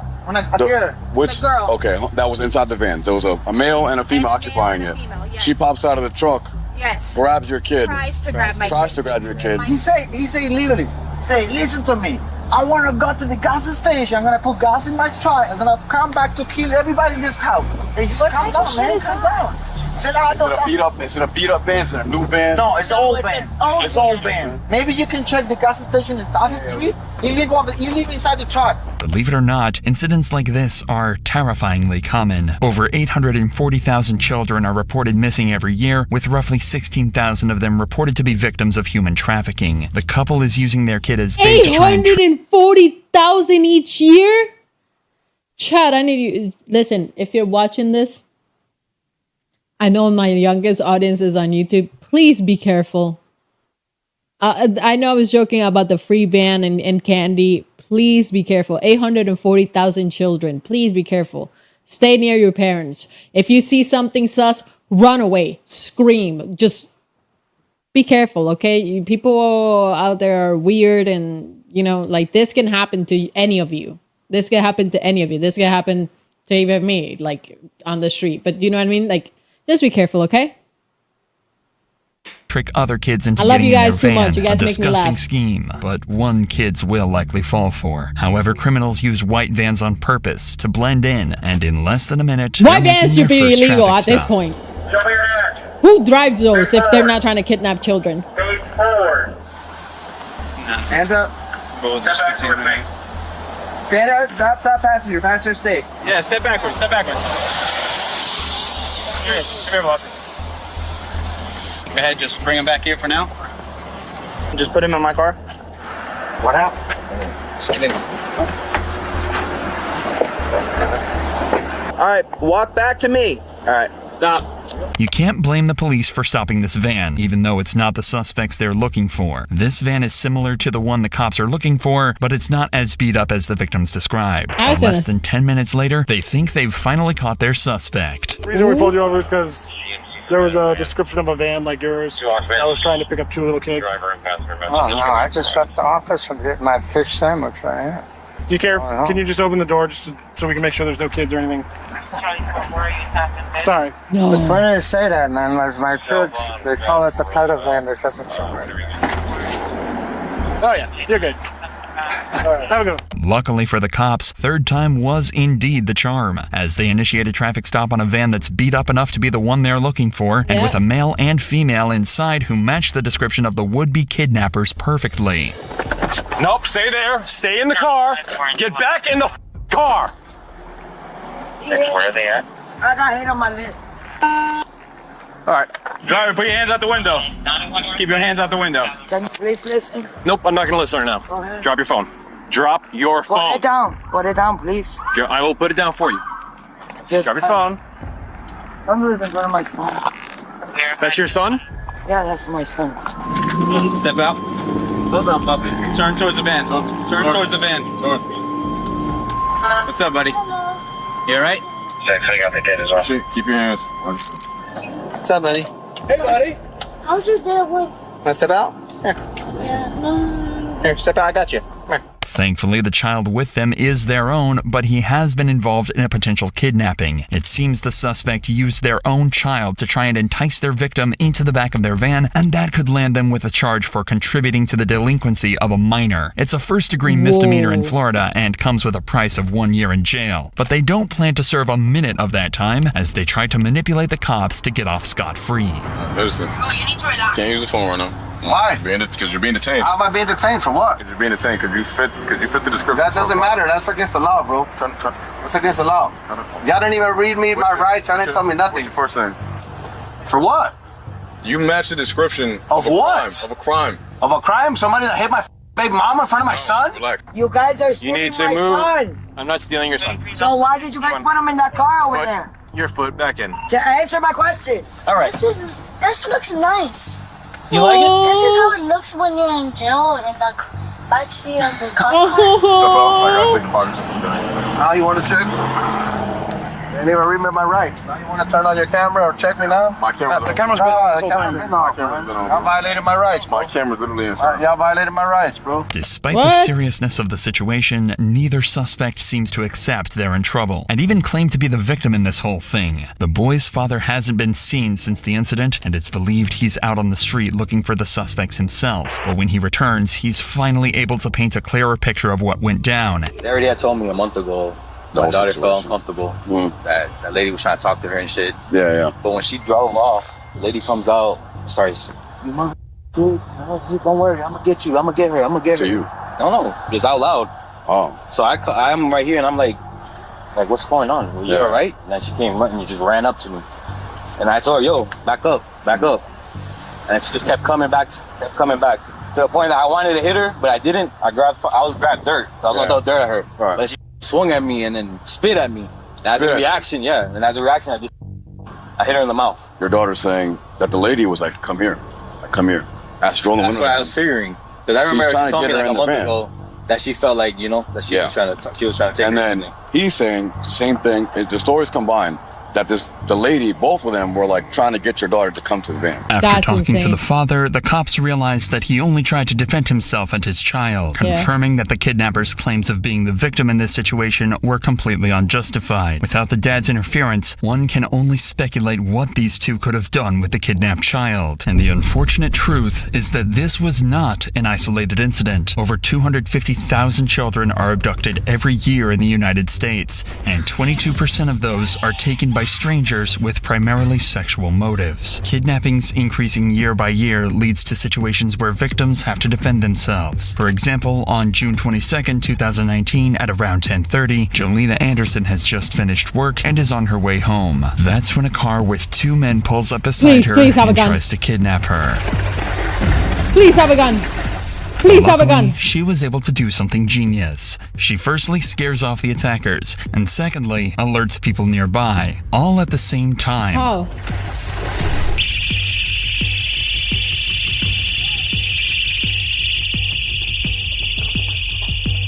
In case Oh it my was unclear, God, that is the so victim used smart. a handheld alarm to successfully scare the attackers off and She's bring so others from smart. around the area to save herself from the kidnapping attempt. It's unclear if the attackers were caught, but luckily, Jolena was able to escape the situation completely unharmed, all thanks to her alarm. And this clip was actually sent to me by the company making these self-defense devices, Lifeguard, who have kindly sponsored this video.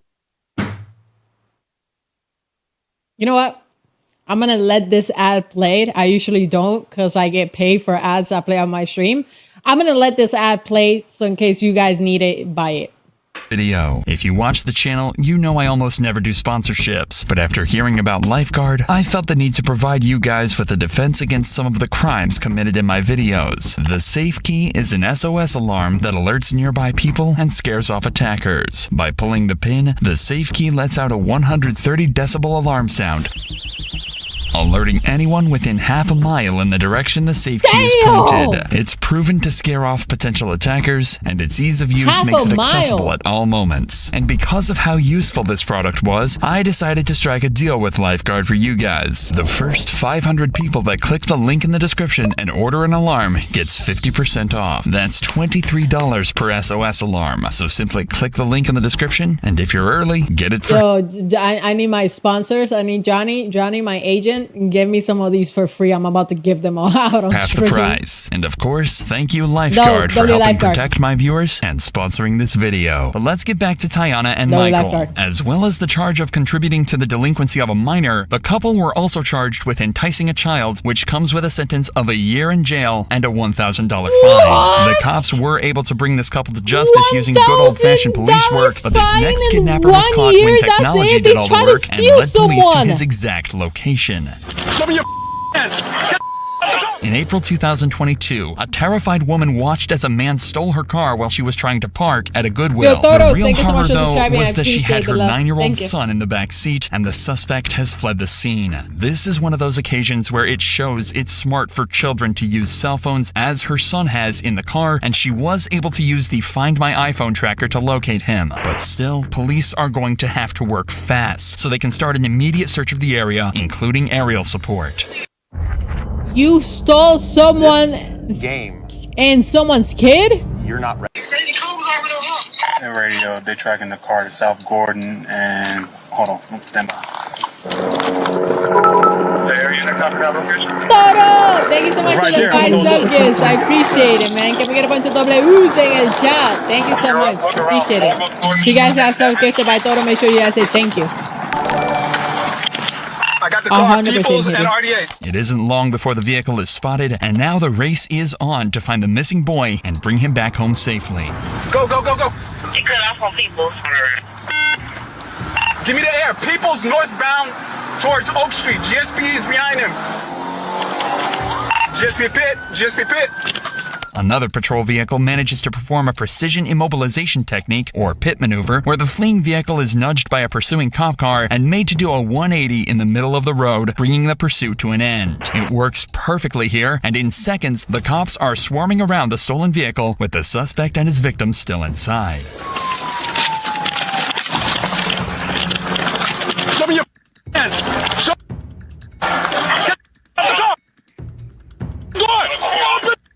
door! You're trying to kill us! You're trying to kill us!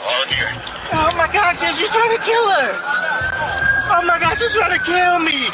Why would y'all do that, man? Get up.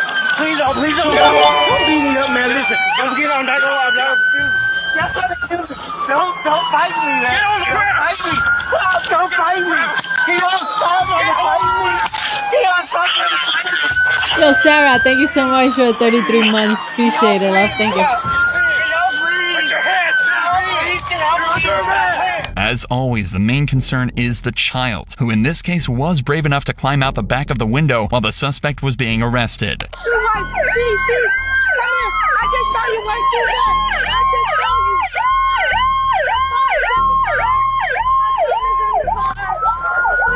Yes. Okay, you did it. No. You did a good job. You did a good job, man. No. You did a good job. You did a good job. Excuse me. You okay? Yes. You okay? Yes. Yeah, we're gonna take it to your mom. You alright? You okay? You okay? My mom called you. Yeah, she did. Okay. She did. Excuse me. Excuse me. I want to go now. That's so traumatizing. That's messed up. The driver, Darius White, was charged with kidnapping, cruelty to children, and theft. He was out on a $20,000 bond last we heard, but with charges like those, he could be expecting a lengthy spell behind bars. But this 2-year-old boy was thrown into even more of a nightmare and was saved in one of the most dramatic police rescues we've ever seen.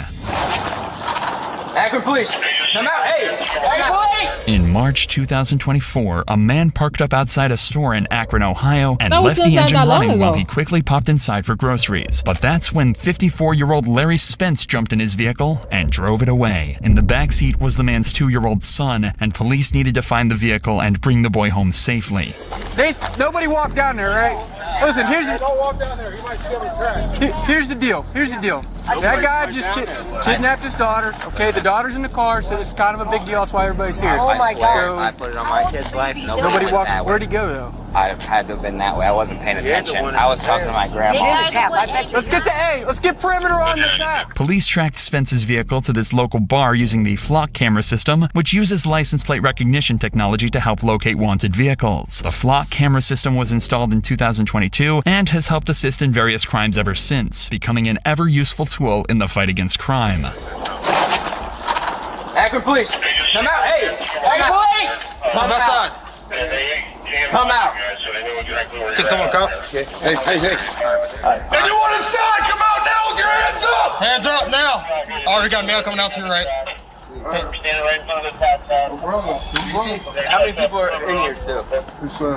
Any white males in there? No. No white males in here. No white males. Does anybody know what's going on there? No. Anyone else inside? Nope. Nobody else? No one else. Opens right. Take left then. Task Force apprehension zone is not related to this. That's what you guys are looking for. Hey, they got Larry. They got him? The vehicle was found on East Street and Florida Avenue, and the boy was still strapped in his car seat, unaware of the danger he was in. It's okay.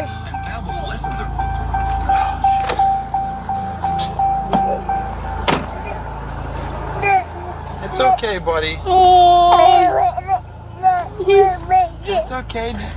You're all right. You like? Check this out. You like flashlights? No. It's okay. Hey, you want to hold this? No. No. All right. It's okay. Here, I'm gonna take you out. Okay. It's okay. Let's get you out of here. It's okay. Your jammies wet. It's okay. It's okay. It's okay. It's okay. It seems like the excitement has finally gotten the better of the young child, but this cop tries his best to make him feel safe until his parents can arrive and try to distract him from the man who's just kidnapped him, as he's being placed into the back of a patrol car, ready to await his fate. Oh my God, dude. We're gonna get you home to your daddy. Think it's gonna work? You're the father here. Just wrap it around him. Yeah, we could just. Yeah, here. Oh my God, he's so. I just uncle part time and every now and then babysit. All right, have a seat, boss.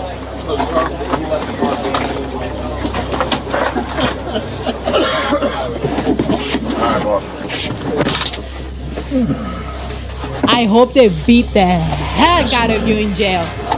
It does Spence was matter. charged with grand theft auto of a motor vehicle and is still waiting to go to trial as of May 2024. But he could be facing a long time behind bars, Good. as a kidnapping charge alone can come with a 10-year sentence to life. But Good. none of these cases Good. have been quite as horrifying as this next one, when a driver was pulled over hiding not just a truckload of underage girls, but what could only be described as a polygamist cult. Where are the hands? Let's see the hands. Let's get that other door open. There was hands sticking out of the top of the trailer. Motorists in Flagstaff, Arizona became concerned after witnessing something wrong with a pickup truck driving through town. There appeared to be fingers poking out of the trailer the pickup was towing, and when caught up with the vehicle, they found self-proclaimed prophet Samuel Bateman behind the wheel, and he had several young girls with him, raising a lot of eyebrows. Even though some of these girls were minors, it's suspected that they are among his 20 wives.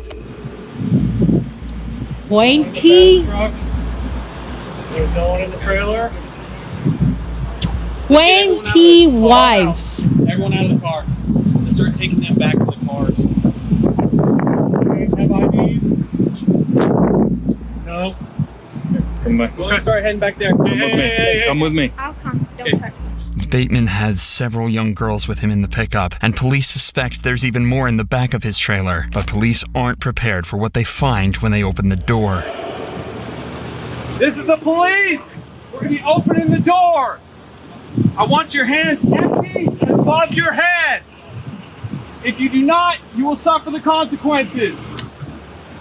Be careful.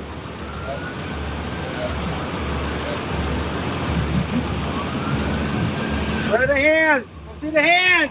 Let's get that other door open. There was hands sticking out of the top of the trailer. Let's see your hands. There they are. They're in front. Behind the curtain. Okay. Keep your hands up for me. Go and walk out towards me, okay? Try not to slip, all right? Inside, there were makeshift beds and 3 girls aged between 11 and 14. Bateman ran his own church and was rumored to have a nasty temper that he inflicted on anyone who didn't do as he asked. He was able to manipulate his followers, even building intimate relationships with minors. This could explain why these girls simply refuse to cooperate with police, even if they want to. How old are you? 14. How old are you? 11. How old are you? 12. You? How old are you? How old are you? You don't have to say, or you just following her? Okay. Does everyone have water? Anyone like needing water or anything? You guys? Okay, we'll do that as soon as our investigation is done here, okay? Why children are being transported in a vehicle, we're getting calls about hands sticking out of a vehicle, out of the trailer. So that is why we're contacting you guys. And they meet with similar resistance from Bateman himself, who seems unusually uncomfortable having to give police any information at all. How many other people are in the truck? Any information I just can and will because it is. Well, I just want to know who's inside the truck right now, so that way I know who else we're dealing 1 year and bro hasn't eaten for day. If you know, with. Or else you I'm going to know. call everybody out. As you can see, it's a pretty serious deal here, sir. What's your name? Samuel. Samuel what? Do I have to tell you my name? I'm asking for your name. I don't have to tell you, right? Sir. Yes, sir. Is he the driver? Yeah. Okay, you have to identify yourself. You understand that, right? I don't know. I just want to, yeah, Samuel Bateman. Samuel, I just got here. Explain to me what's going on. Calm down first. I'm calm. You're being videoed. Yeah, you're being videoed as well. Okay. His alleged wives seem more concerned for Bateman than the fact he's placed some of them in danger by driving them around in the back of his trailer. It seems no matter what these cops try, only one of the girls is willing to speak, and even she remains defiant. Right now, we're just investigating. That's You're not insane. being charged with anything at the moment. You're not free to go because we are conducting an investigation. What about him? At this point, he's detained right now. I don't know. Okay, I understand that, but like he said, once we do our investigation, we can figure this out. But we just need you guys to give us your names and stuff. No, ma'am. No. You're not going to decide the outcome of this.